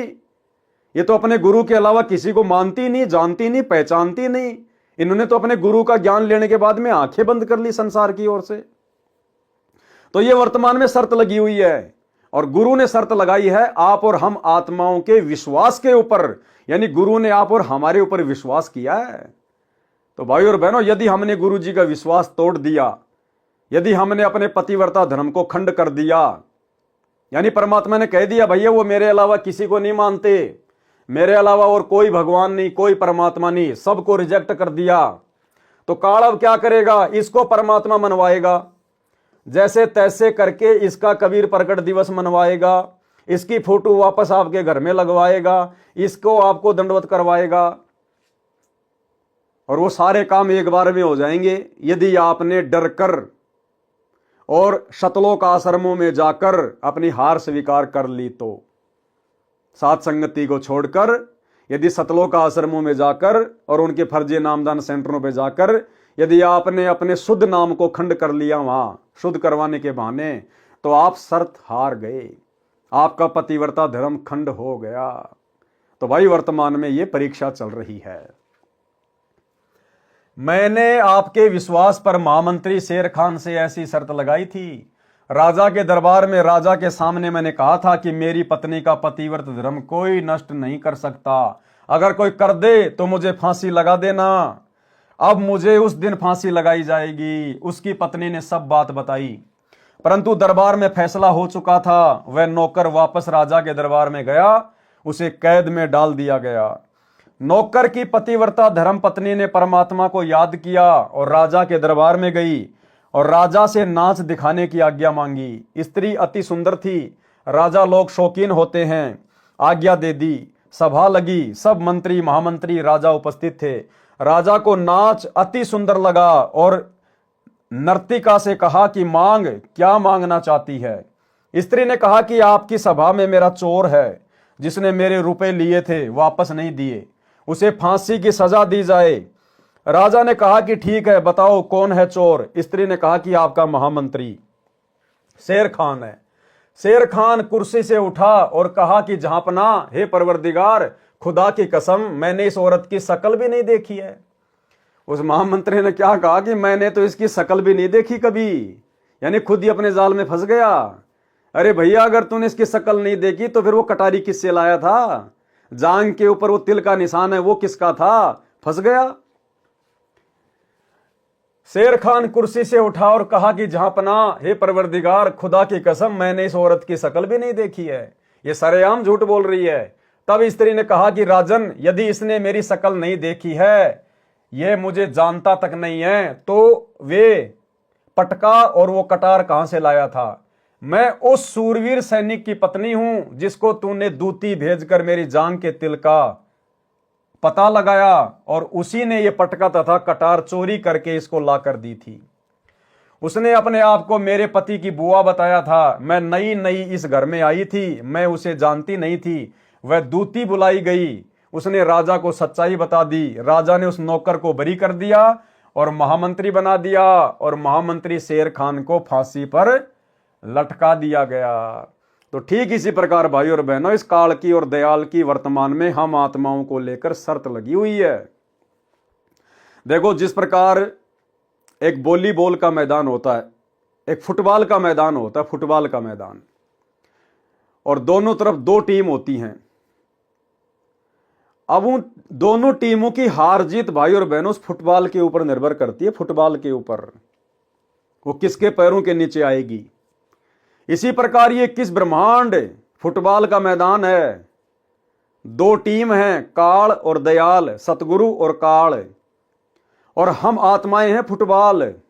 हम किसके पैरों के नीचे रहेंगे, उसी की जीत है। तो हमने तो अपने गुरुदेव भगवान के चरणों के नीचे रहना है, अपने परमात्मा के चरणों के नीचे। पतिव्रता स्त्री उसे कहा जाता है जो अपने पति के अतिरिक्त अन्य पुरुष से स्वेच्छा से संभोग यानी सेक्स ना चाहे, चाहे वो सोने का क्यों ना खड़ा हो, चाहे देवता पृथ्वी पर उतर आए। यदि कोई बलात्कार करता है तो उस नीच को पाप लगेगा और राजा के द्वारा दंडित किया जाएगा, परंतु इस कुकृत्य से उस स्त्री या लड़की का पतिव्रत धर्म नष्ट नहीं होता। दुष्ट शक्तिशाली व्यक्ति तो पुरुष से बलात् धन छीन ले जाता है। एक शक्तिशाली दुष्ट व्यक्ति ने जरा सी कहा सुनी होने पर ही एक व्यक्ति की गुदा में डंडा घुसा दिया। मरा तो नहीं, परंतु महीनों कष्ट रहा। इस प्रकार भगत ने पतिव्रता स्त्री के तरह अपने इष्ट देव पर समर्पित होना चाहिए। किस पर? इष्ट देव पर। तो पहले तो इष्ट की पहचान होनी चाहिए ना, इष्ट कौन है। तो आज हमें इष्ट की पहचान होगी कि इष्ट हमारा गुरु है और कोई इष्ट नहीं है। आपको कल के वीडियो में भी गुरुदेव का सत्संग सुनाया था, जिसमें गुरुदेव भगवान ने पतिव्रता स्त्री का जिक्र करते हुए बताया कि जब आप अपने गुरु को इष्ट मानकर पूजोगे, अपने गुरु को इष्ट मानकर, शब्द पे ध्यान देना इस सत्संग में, गुरुदेव कह रहे हैं एक अपने गुरु को ही इष्ट मानकर पूजना है। तो सबसे पहले तो हमें इष्ट की पहचान होनी चाहिए कि हमारा वर्तमान में इष्ट कौन है। स्वयं गुरुदेव भगवान है या फिर ये नकली कागज का टुकड़ा है? सुनिए। एक पति को छोड़कर आन में आस्था रखने वाली पत्नी को व्यभिचारिणी कहते हैं। तो अपने ही पति से हर इच्छा पूरी हो उसी को पति भर्ता कहते। तो हम जब पति भर्ता पद पर आ जाएंगे तो परमात्मा कहते हैं पति भर्ता जमी पर जो जो धर है पावे, समर्थ झाड़ू देत है ना काटा लग जावे। ऐसा हंस, ऐसा भक्त जब अपने एक इष्ट पूर्ण परमात्मा पर अपने ही गुरु को इष्ट रूप में मानकर जब अपने जीवन रूपी सफर में प्रस्थान करता है, अपने ही गुरु को इष्ट रूप में मानकर जब अपने जीवन रूपी सफर में प्रस्थान करता है, अपने ही गुरु को इष्ट रूप में मानकर जब अपने जीवन रूपी सफर में प्रस्थान करता है रास्ते पर, तो परमात्मा उस जीवन रूपी सफर के पाप कर्म रूपी कांटों को बुहारना शुरू कर देता, उसके दुखों को खत्म करना शुरू कर देता है, झाड़ू देता चलता है कि मेरी प्यारी आत्मा के कांटा ना लग जाए। तो भाई और बहनों, इष्ट की पहचान हो गई हमें, तो अपने इष्ट के अलावा हमने अपनी नियत कहीं नहीं डिगानी। इस प्रकार भगत ने पतिव्रता स्त्री की तरह अपने इष्ट देव पर समर्पित होना चाहिए, तब परमेश्वर प्रसन्न होगा। यानी इष्ट स्वयं ही परमेश्वर है और मोक्ष प्रदान करेगा। वाणी नंबर 1 से 10 का शब्दार्थ। आन यानी अन्य, उपाव यानी उपासना, पीव यानी पति। आन यानी शर्म यानी आन कान, दावा नहीं यानी अपना हक नहीं समझे, ध्यान यानी ध्यान, कान यानी काणे यानी लाज शर्म ध्यान। पति धारण करना यानी पतिव्रता धर्म धारण कर लिया तो अटल रहती है, यह उसका मत यानी सिद्धांत है। गाहक मिलो यानी स्त्रियों को लोभ लालच देकर दुराचार करने वाले पतिव्रता को असंख्य मिलो, वह अपना सिद्धांत नहीं बदलती। टस से मस नहीं होती। हित यानी प्रेम, आन यानी उपासी, अन्य देवताओं की उपासना करने वाली आत्माएं बहुत मिलें, परंतु अपने इष्ट देव को पतिव्रता नहीं त्यागती। सच्चा भगत अपने मूल मालिक के स्थान पर, मूल मालिक कौन? अपना गुरु। वर्तमान में भक्ति का मूल कौन है? गुरु। सच्चा भगत अपने मूल मालिक के स्थान पर अन्य देवी देवताओं की पूजा कभी नहीं करता। संकेत माने सतर्क रहना। वाणी नंबर 10 का सरलार्थ सारांश में कर दिया गया है। वाणी नंबर 11 से 20। गरीब पतिव्रता के बैरत में कदे न पर है भंग, उनका दुनिया क्या कह रे जिनके भक्ति उमंग। गरीब पतिव्रता परहेज है आन उपास अनीत, अपने पीव के चरण की छाड़त ना प्रतीत। गरीब पतिव्रता के बैरत है दूजा दोजख दुंद, अपने पीव के नाम से चरण कमल रह बंद।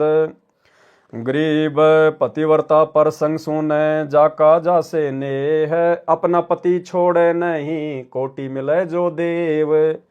गरीब पतिव्रता पर संग सुने जाकी जासे लाग, अपना पति छोड़े नहीं पूर्व बले बड़वाग। गरीब पतिव्रता पर संग सुनी जाकी जासे लाग, अपना पति छाड़े नहीं जू चकमक में आग।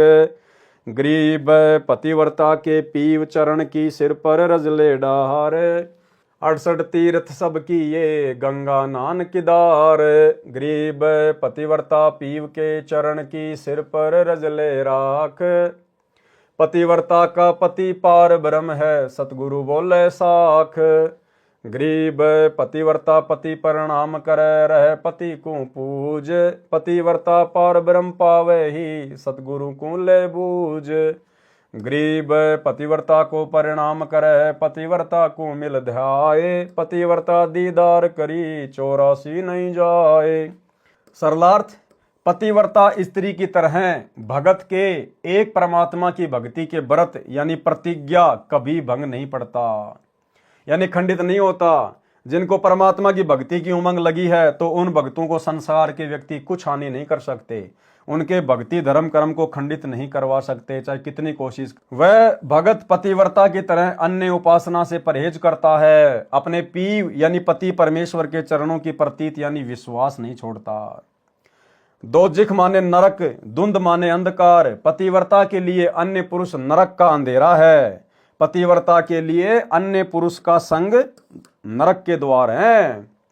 धुंध माने अंधकार, पतिव्रता के लिए अन्य पुरुष नरक का अंधेरा है। यानी भगत अपने इष्ट के अतिरिक्त अन्य देव की पूजा नरकदायक मानता है। अपने इष्ट के अलावा अन्य देव की पूजा नरकदायक मानता है।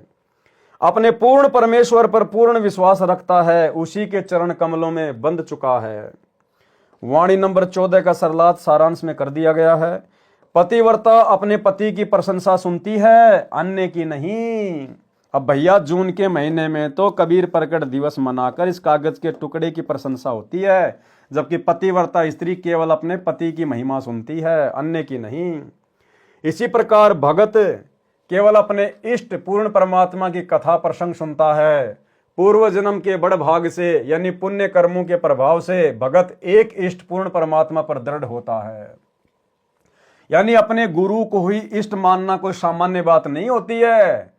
क्या कह रहे हैं गुरुदेव कि पूर्व जन्म के बड़ भाग से यानी पुण्य कर्मों के प्रभाव से भगत एक इष्ट पूर्ण परमात्मा पर दृढ़ होता है, केवल एक इष्ट पर। और थोड़ी देर पहले आपने सुन लिया गुरुदेव के मुख से कि इष्ट कौन है, केवल अपना गुरु है। तो अपने गुरु पर यानी अपने इष्ट पर दृढ़ होना कोई सामान्य बात नहीं है। इसीलिए तो केवल सत्सेवक भाई बहन ही वर्तमान में अपने गुरु जी पर दृढ़ हैं, अपने गुरु के अलावा किसी और को इष्ट नहीं मानते, क्योंकि हमारे पिछले जन्म के बड़ भाग हैं। ऐसे अभेद मानती है जैसे पत्थर में अग्नि समाई रहती है। पूर्ण परमात्मा की भक्ति में सर्व तीर्थों के भ्रमण तथा गंगा स्नान तथा केदारनाथ के दर्शन का फल भी मिल जाता है। ये विचार परम भगत में सदा बने रहते हैं। यानी सच्चा सतगुरु मिलने के बाद भगत कभी भी इन तीर्थों पे जाकर धक्के नहीं खाता। केदारनाथ, बद्रीनाथ, कावड़ लाना, जगन्नाथ जाना, कबीर मंडी जाना, फलाना जाना, वो देखने के लिए जाना, सारे तीर्थ धाम हमारे गुरुदेव भगवान के चरणों में यानी इनकी भक्ति में है। वाणी नंबर 18 का सरलार्थ सारांश में कर दिया गया है। इष्ट देव में भगत की आस्था पतिव्रता की तरह है तो वह पार ब्रह्म यानी परम अक्षर ब्रह्म सत्य पुरुष को प्राप्त होता है। अगर अपने इष्ट में आपकी आस्था परमात्मा की तरह है तो ही आप जी सतलोक प्राप्त कर सकते हैं। वाणी नंबर 21 से 45। गरीब पतिव्रता चूक नहीं, कोटिक होई अचूक, और दुनी किस काम की जैसे सिंबल रूख। गरीब पतिव्रता चूक नहीं, कोटिक मिले कुटील, और दुनी किस काम की जैसे पाहनशील। गरीब पतिव्रता चूक नहीं, धर अंबर धस कंत, संत न छोड़े संतता, कोटिक मिलो वसंत।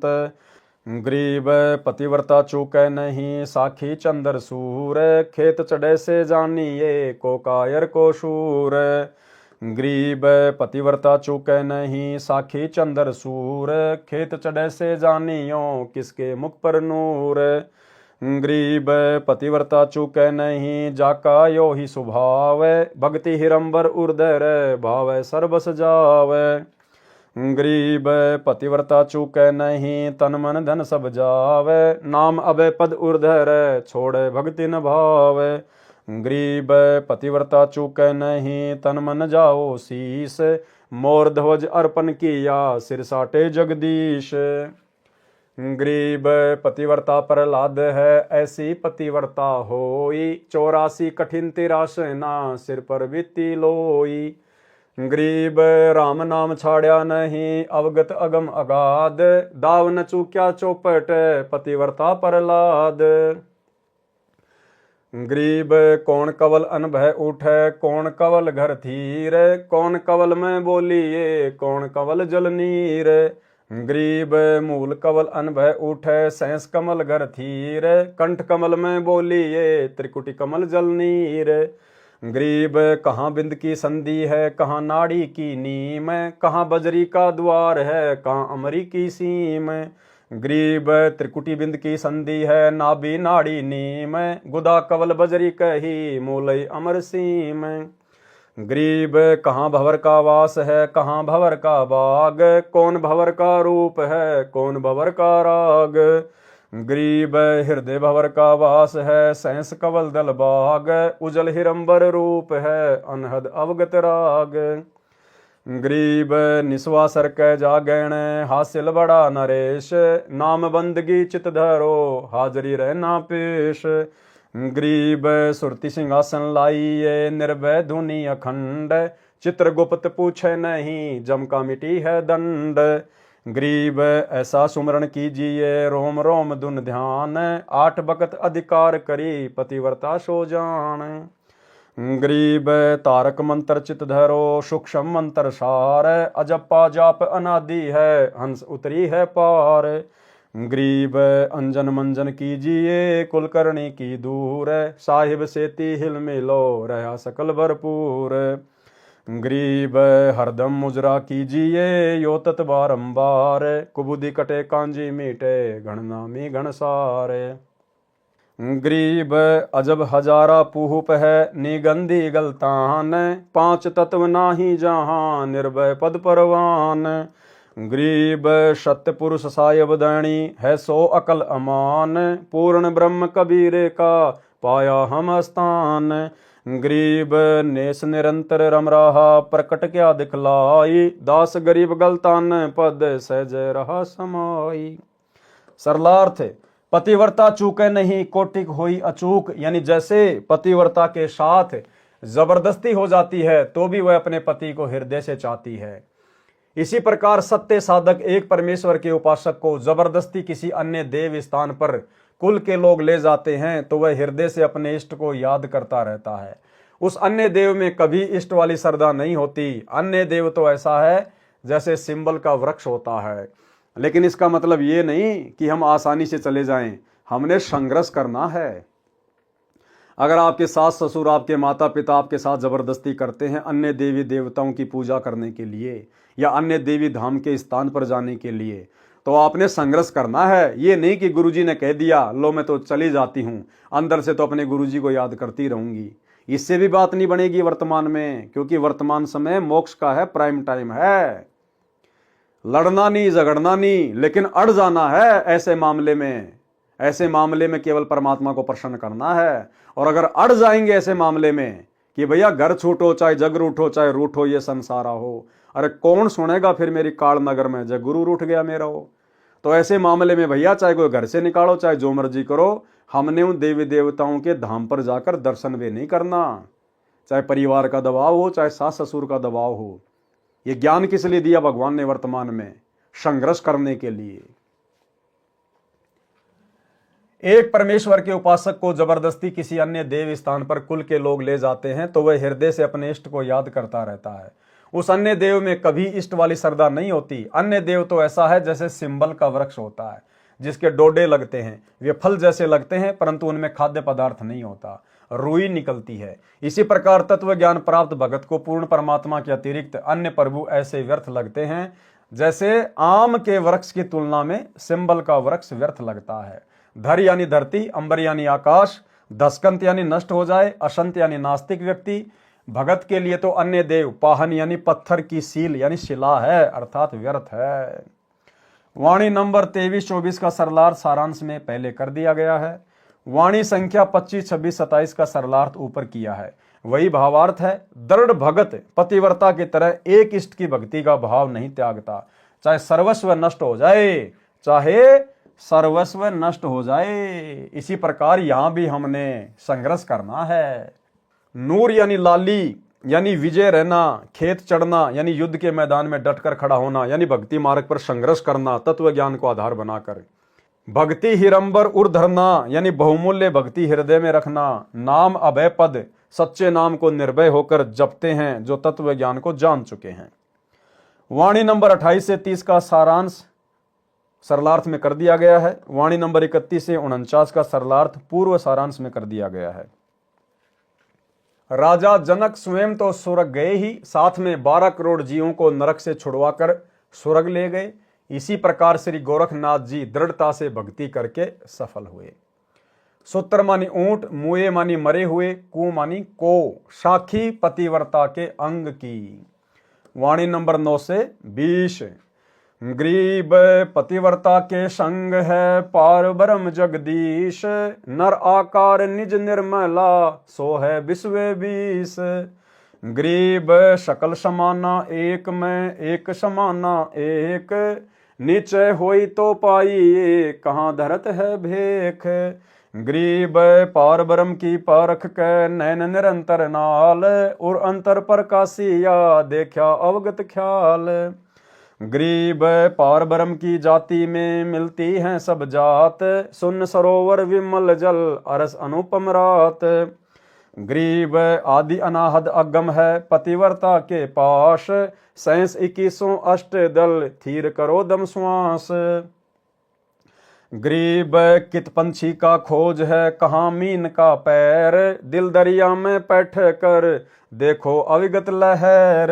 गरीब अलल पंख के लोक को जानत है न कोई, अलल पंख का चीकला घर पावेगा सोई।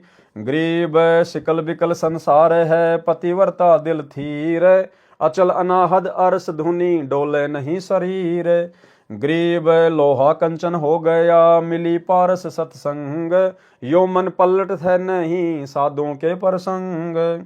गरीब जुगन जुगन का कुटल है जुगन जुगन का जिंद, पतिव्रता सो जानिए रहे मनोरथ बंद।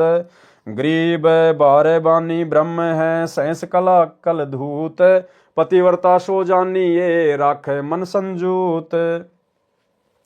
गरीब जो मेहंदी के पान में लाली रही समाए, यो साहब तन बीच है खोज करो सत भाए। सरलार्थ पूर्व में किया गया है वैसा ही है। भावार्थ है कि जो भगत पूर्ण परमात्मा को सच्चे भाव से याद करता है यानी भक्ति करता है तो जगदीश उसके साथ रहता है। जगदीश कौन है? जगत प्लस ईश, सारे संसार का स्वामी। वो जगदीश, वो परमात्मा, वो पार ब्रह्म, वो कबीर देव आज वर्तमान में हमारे गुरुदेव हैं।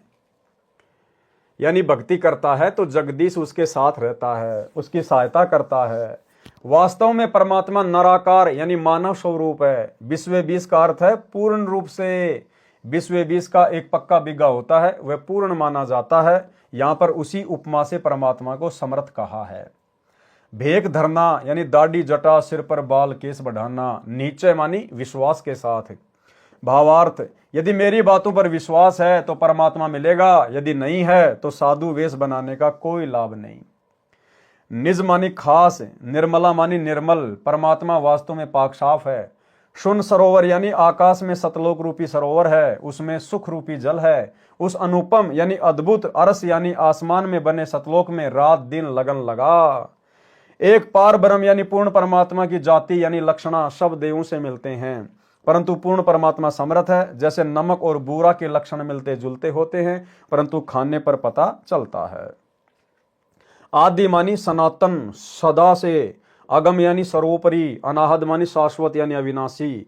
परमात्मा दृढ़ भगत के साथ है। सैंस 21 यानी दिन रात में मानव सामान्य विधि से 21,600 श्वास उश्वास दम श्वास लेता है। उन सबको परमात्मा के सुमरण में लगाए। थीर करो का अर्थ है श्वास उश्वास से नाम पर दृढ़ता से मन लगाओ। कित मानी कहां, पंछी मानी पक्षी, मीन मानी मछली। जैसे पक्षी उड़कर चलता है तो उसकी खोज किसी चिन्ह से नहीं हो सकती, अर्थात पक्षी अपने पीछे कोई निशान नहीं छोड़ता।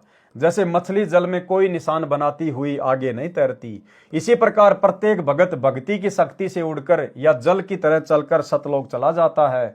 अन्य व्यक्ति उसके मार्ग की खोज करके नहीं जा सकते, उसे भी भक्ति करके शक्ति रूपी पंख लगवाने पड़ेंगे।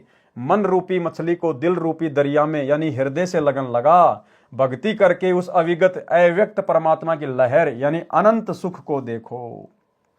अलल पंख की जानकारी गुरुदेव के अंक के सरलार्थ में वाणी नंबर 1 के सरलार्थ में विस्तार से बताई गई है।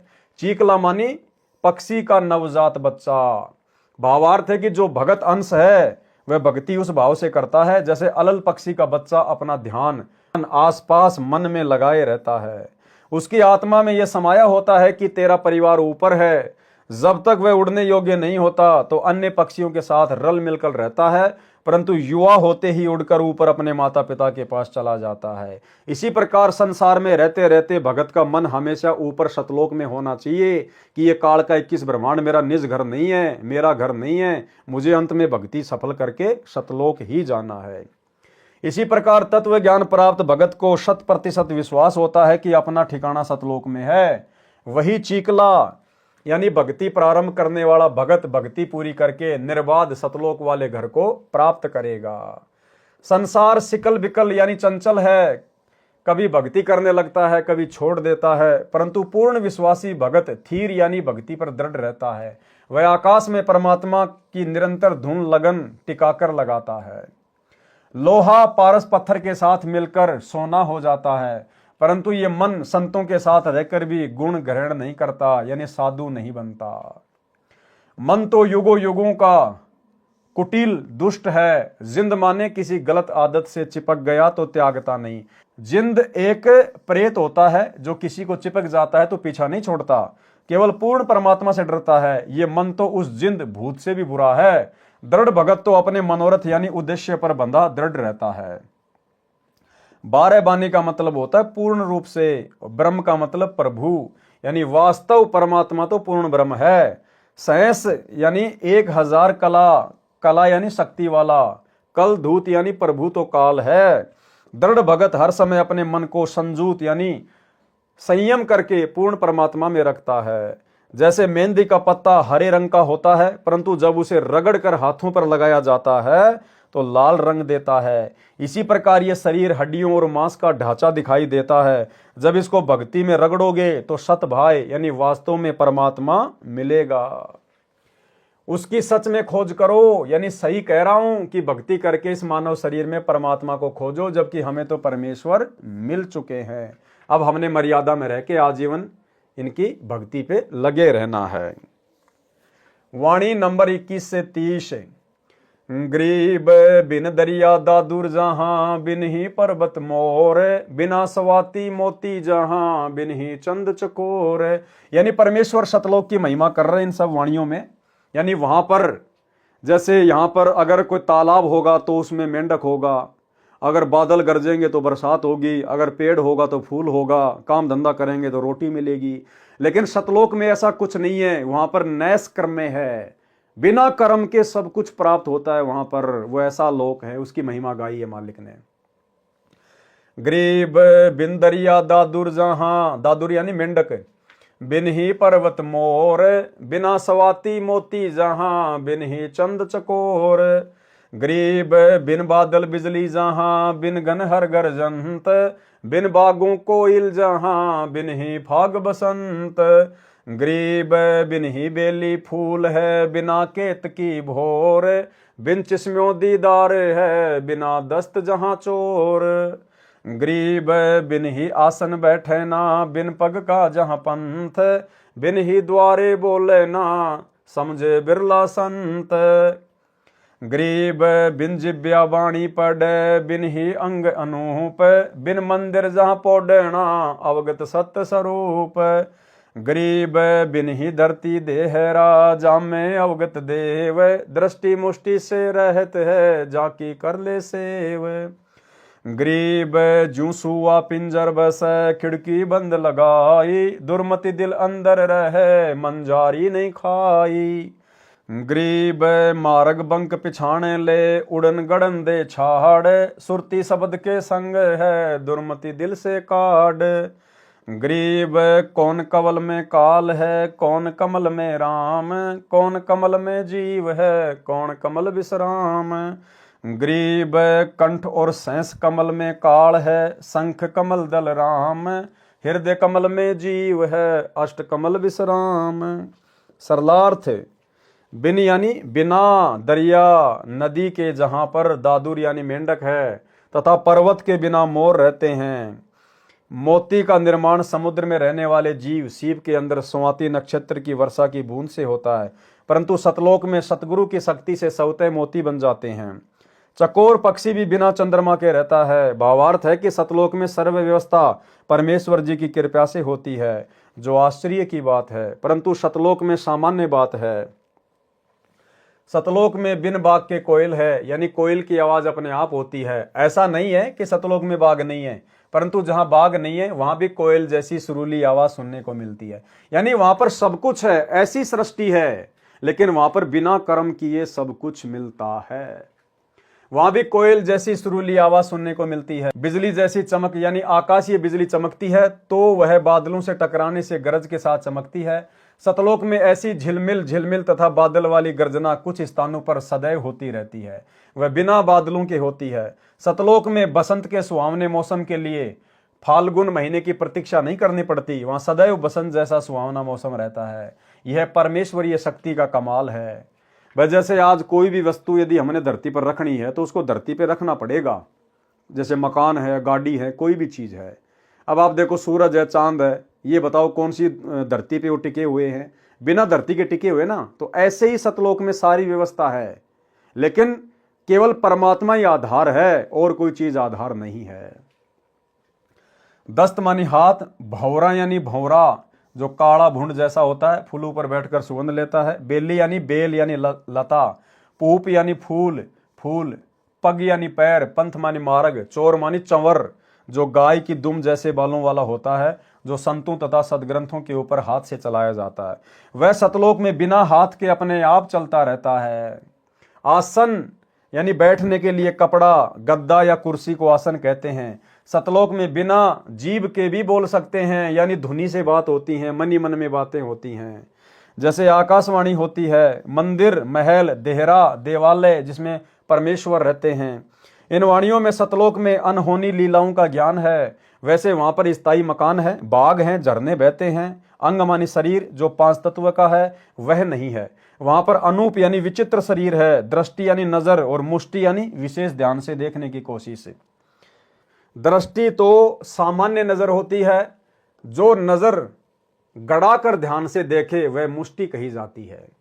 रहत मानी बिना, सेव मानी पूजा, भावार्थ है कि उस परमात्मा को आत्मा की आंखों से देखा जाता है, चरम दृष्टि से नहीं। दुर्मति यानी बुरी नीयत से किया गया विचार। मंझारी यानी बिल्ली। सुआ यानी तोता, सुक मानी पिंजरा, भावार्थ है कि तोता अपने पिंजरे में रहता है तो उसको बिल्ली नहीं खा सकती। दुर्मति तो बिल्ली है, आत्मा तोता है। यदि मर्यादा में रहकर भगत चलता है तो उस पर किसी के दुर्विचारों का प्रभाव नहीं पड़ता। उड़न गड़न यानी चंचलता को छोड़कर यथार्थ भक्ति मार्ग को पहचान कर उसी अनुसार साधना कर अपने दिल से पूर्व के कुविचार काट यानी निकाल कर सत्य भाव से सत्य साधना कर अपने ध्यान यानी सुरती को शब्द यानी नाम जा पर लगाए रखे। संत गरीबदास जी ने प्रश्न उत्तर से ज्ञान समझाया है। प्रश्न किया है कि काल कौन से कमल चक्कर में है तथा जीव कौन से कमल में विश्राम करता है। उत्तर दिया है कि कंठ कमल तथा सहस्र कमल में दुर्गा जो काल की पत्नी है तथा काल ब्रह्म रहते हैं। दोनों का एक ही मकसद है, इसलिए ये दोनों काल स्वरूप हैं जो जीव को फंसाए हुए हैं। हृदय कमल में यानी शिव के लोक का कार्यक्रम जिस कमल चैनल में दिखाई देता है वह हृदय कमल है। उसी में परमेश्वर जी का मिनी सतलोक वाला कार्यक्रम एक कोने में दिखाई देता है। संग कमल वहां दृष्टिगोचर होता है। उसी हृदय कमल में जीव रहता है। अष्ट कमल में जीव विश्राम करता है। यानी जब हम रात को सो जाते हैं तो हमारी जो आत्मा है, हमारा जो जीव है, वो कहां चला जाता है? अष्ट कमल में जीव विश्राम करता है। अष्ट कमल का यहां भावार्थ है कि नाभि कमल जिसकी 8 पंखुड़ियां हैं, इसे भी अष्ट कमल दल कहते हैं। सोते समय जीव अष्ट कमल में रहता है। इस प्रकार प्रश्नोत्तर में ज्ञान स्पष्ट किया है। यानी भाई और बहनों, ये हमारे कोई विशेष काम की बातें नहीं है। ये तो आदरणीय गरीबदास जी महाराज जी को इसलिए लिखनी पड़ी ताकि कोई ये ना समझे कि गरीबदास जी तो बिल्कुल अनपढ़ थे, उनको शास्त्रों का कोई ज्ञान नहीं था। इसलिए परमात्मा ने योगियों के योग को भी फैल किया और ऐसी ऐसी बातें लिख दी जो योगियों को भी पता नहीं है। लेकिन आप और हमारे ये बातें विशेष मतलब की नहीं है। हमारा बेड़ा पार होगा गुरुदेव भगवान की मर्यादा, गुरु को इष्ट मानना और अपनी भक्ति आजीवन करते रहना। वाणी नंबर 31 से 45। गरीब कौन कमल अनभय उठे, कौन कमल घर थीर, कौन कमल में बोलिए, कौन कमल जल नीर। गरीब मूल कमल अनभय उठे, सहस कमल घर थीर, कंठ कमल में बोलिए, त्रिकुटी कमल जल नीर। गरीब कहाँ बिंद की संधि है, कहाँ नाड़ी की नीम, कहाँ बजरी का द्वार है, कहाँ अमरी की सीम। गरीब त्रिकुटी बिंद की संधि है, नाभि नाड़ी नीम, गुदा कमल बजरी कही, मूलई अमरी सीम। गरीब कहाँ भंवर का वास है, कहाँ भंवर का बाग, कौन भंवर का रूप है, कौन भंवर का राग। गरीब हृदय भंवर का वास है, सहस कमल दल बाग, उजल हिरंबर रूप है, अनहद अवगत राग। गरीब निस्वासर कै जागणे, हासिल बड़ा नरेश, नाम बंदगी चित धरो, हाजरी रहना पेश। गरीब सुरति सिंहासन लाइए, निर्भय धुनि अखंड, चित्रगुप्त पूछे नहीं, जम का मिट है दंड। गरीब ऐसा सुमरण कीजिए, रोम रोम धुनि ध्यान, 8 वक्त अधिकार करे, पतिव्रता सो जान। गरीब तारक मंत्र चित धरो, सूक्ष्म मंत्र सार, अजप्पा जाप अनादि है, हंस उतर है पार। गरीब अंजन मंजन कीजिए, कुलकर्णी करी दूर, साहिब सेती हिल मिलो, रहा सकल भरपूर। गरीब हरदम मुजरा कीजिए, यो तत् बारंबार, कुबुद्धि कटे कांजी मीटे, घननामी घनसार। गरीब अजब हजारा पूप है, निगंधी गलतान, 5 तत्व नाई जहां, निर्भय पद परवान। गरीब सतपुरुष साहेब धैणी है, सो अकल अमान, पूर्ण ब्रह्म कबीर का पाया हम स्थान। गरीब नेस निरंतर रम रहा, प्रकट क्या दिखलाई, दास गरीब गलतान पद सहज रहा समाई। सरलार्थ संत गरीबदास जी ने प्रश्न उत्तर करके शरीर के अंदर का भेद बताया है। मूल कमल से अनुभव यानी अनुभव की वाणी निकालकर जीविया पर आती है। जब तक जीव परमेश्वर कबीर जी की शरण में नहीं आता, तब तक उसका अंतिम ठिकाना सहस्त्र कमल है, यानी कालजाल में ही रहता है। वह उसी को थीर यानी स्थायी मानता है। कंठ कमल जीव को बोलने में सहयोग देता है। त्रिकुटी कमल से दुख तथा प्रेम के आंसू निकलते हैं। बिंद यानी बीज शक्ति शुक्राणु त्रिकुटी से नीचे स्वाद चक्कर में आते हैं, फिर स्त्री के गर्भ में पुरुष द्वारा जाते हैं। उस शुक्राणु को स्वाद कमल में भेजने में नाड़ी सहयोग देती है, वह नाभिक कमल से जुड़ी है। गुदा कमल स्वाद कमल में बजरी यानी वीर्य है, और मूल कमल में अमरी यानी सिद्धि शक्ति है। भंवर का यह भाव जीव से है। वैसे भंवर भंवरा होता है जो फूलों की सुगंध लेता है, काले रंग का भुंड, परंतु इस वाणी में उपमा अलंकार है। भंवर का भावार्थ जीव से है। बताया है कि जब तक जीव मुक्त नहीं होता, तब तक शरीर में हृदय कमल में जीव रहता है, जागृत अवस्था में आंखों में रहता है। उसका अंतिम ठिकाना काल ब्रह्म का सहस्त्र कमल ही है, वही उसका बाग है। उसी की वासना में अंधा होकर विषयों में डूबा रहता है। जीव जो भक्ति करता है, उसका रूप उज्जवल स्वर्ण की तरह होता है। वह परमात्मा की भक्ति अनहद निरंतर करता है। यही उसका राग यानी विलाप रूप गीत है। निस्मानी रात्रि तथा वासर मानी दिन जागते रहना चाहिए, यानी भक्ति भजन में गफलत नहीं करना चाहिए। इससे भक्ति का नरेश यानी भगत राज कहलाएगा। उसे यह हासिल यानी उपलब्धि होगी। गरीब रोम रोम धुन होत है, छत्रपति है सोए। जो भगत साधना करता है और रोम यानी शरीर के बाल भी खड़े हो जाते हैं, तो वह भगत राज है। जैसे कई बार कोई ऐसा वाकया हमारे सामने आ जाता है सुख या दुख में, एकदम से हमारे रोंगटे खड़े हो जाते हैं, शरीर के रोए खड़े हो जाते हैं ऐसे।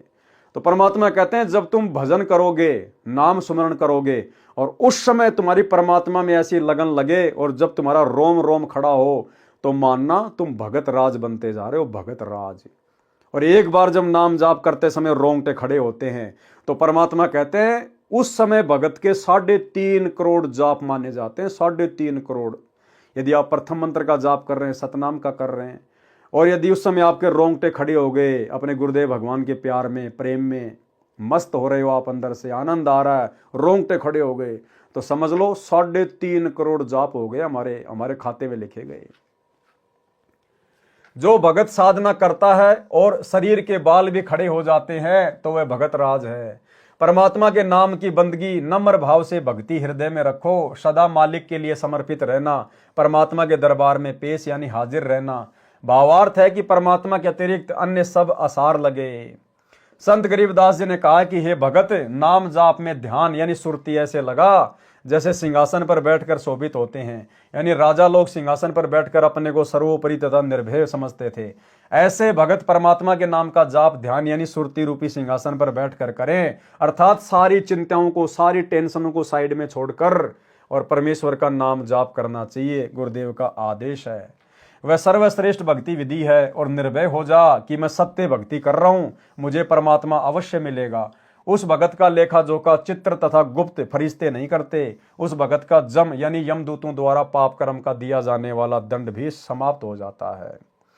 भगत से कहा है कि ऐसा सुमरण कर जिससे रोम रोम में धुन हो, यानी शरीर के बाल ऐसे खड़े हो जाए जैसे कि खुशी या भय के समय खड़े होते हैं। कहते हैं कि ऐसी दुर्घटना थी कि देखने वाले के रोंगटे, शरीर के बाल खड़े हो जाते थे। अपने भजन पर 8 पहर यानी 24 घंटे अधिकार रख यानी सुमरण में लगा रहे, वह वास्तव में पतिव्रता यानी सच्चा भगत है। तारक मंत्र यानी सत्य साधना के मंत्र, जो चित धरो यानी ध्यान से सुमरण करो। जो सूक्ष्म मंत्र सोहम नाम सार है यानी मोक्ष मंत्रों में विशेष है। अजप्पा जाप, जो श्वास श्वास से जाप किया जाता है, वह अनादि अर्थात सनातन है। उसके जाप से हंस निर्मल भगत यानी पार उतर जाता है, अर्थात मोक्ष प्राप्त करता है। अंजन यानी माया और मंजन मानी साफ करो यानी नेक कमाई करो। कुल करनी यानी परंपरागत साधना जो शास्त्र विरुद्ध है उसे दूर करो, त्याग दो। भावार्थ है कि सांसारिक संपत्ति से मन हटाकर साहिब यानी परमेश्वर के साथ हिल मिलो यानी भक्ति में लगे रहो। उसकी निराकार शक्ति सब जगह परिपूर्ण यानी भरपूर है। परमेश्वर का मुजरा, यहाँ स्तुति को मुजरा कहा है। परमेश्वर की स्तुति यानी उसका मुजरा हृदय से करो। ये तत् यानी सार है, इसे बार बार करते रहो।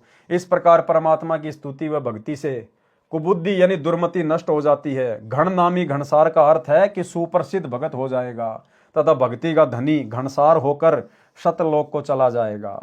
अजब यानी अनोखा, हजारा यानी हजारों पतियों वाला, पूप यानी फूल, नेगंदी यानी विशेष महक वाला, गलतान यानी उसकी महक के प्रभाव से साधक गलतान यानी मस्त हो जाता है। उस शतलोक में 5 तत्व से निर्मित कोई वस्तु नहीं है। वह निर्भय पद है, परवान है यानी पूर्ण मोक्ष पद है, जहां भगत जन्म मरण तथा कर्म दंड से मुक्त होकर निर्भय हो जाता है। पूर्ण परमात्मा सभी का धनी यानी मालिक है, उसको सत्य पुरुष कहते हैं। वह अकल यानी निर्बंध है तथा अमान यानी शांत है। उस पूर्ण परमेश्वर कबीर जी का शतलोक का स्थान हमको प्राप्त हुआ है। कौन कह रहे हैं? गरीबदास जी। नेस का अर्थ इस वाणी में अदृश्य शक्ति है। नेस का अर्थ नष्ट करना भी होता है। ये वाणी के बोलने के भाव पर निर्भर करता है। नेस यानी परमात्मा की निराकार शक्ति निरंतर कण कण में समाई है। उसको प्रकट कैसे दिखाएं? संत गरीबदास जी ने कहा है कि यह गलतान पद यानी सुखदायक स्थान है, जहां साधक जाकर मस्त हो जाता है। वह सुख भगत में सामान्य रूप से प्रवेश हो जाता है। उसको सिद्धियां आदि दिखाने की आवश्यकता नहीं पड़ती। स्वामी रामदेवानंद गुरु महाराज जी की असीम कृपा से पतिव्रता के अंग का सरलार्थ पूरा हुआ। ठीक इसी प्रकार पूज्य गुरुदेव भगवान सतगुरु रामपाल जी परमेश्वर जी के शुभ आशीर्वाद से पतिव्रता के अंग का ये वीडियो कंप्लीट हुआ। सत साहिब यानी अविनाशी परमात्मा सतगुरु रामपाल जी भगवान। तो भाई और बहनों, आज की वीडियो में केवल इतना ही। कल फिर से गुरुदेव भगवान के आशीर्वाद से एक नई वीडियो के साथ में आप सभी भाई बहनों के साथ में आपकी सेवा में हाजिर होंगे। तब तक गुरुदेव भगवान हम सबको आज्ञा दें, इजाजत दें, आशीर्वाद दें। बंदी छोड़ सतगुरु रामपाल जी भगवान की जय हो।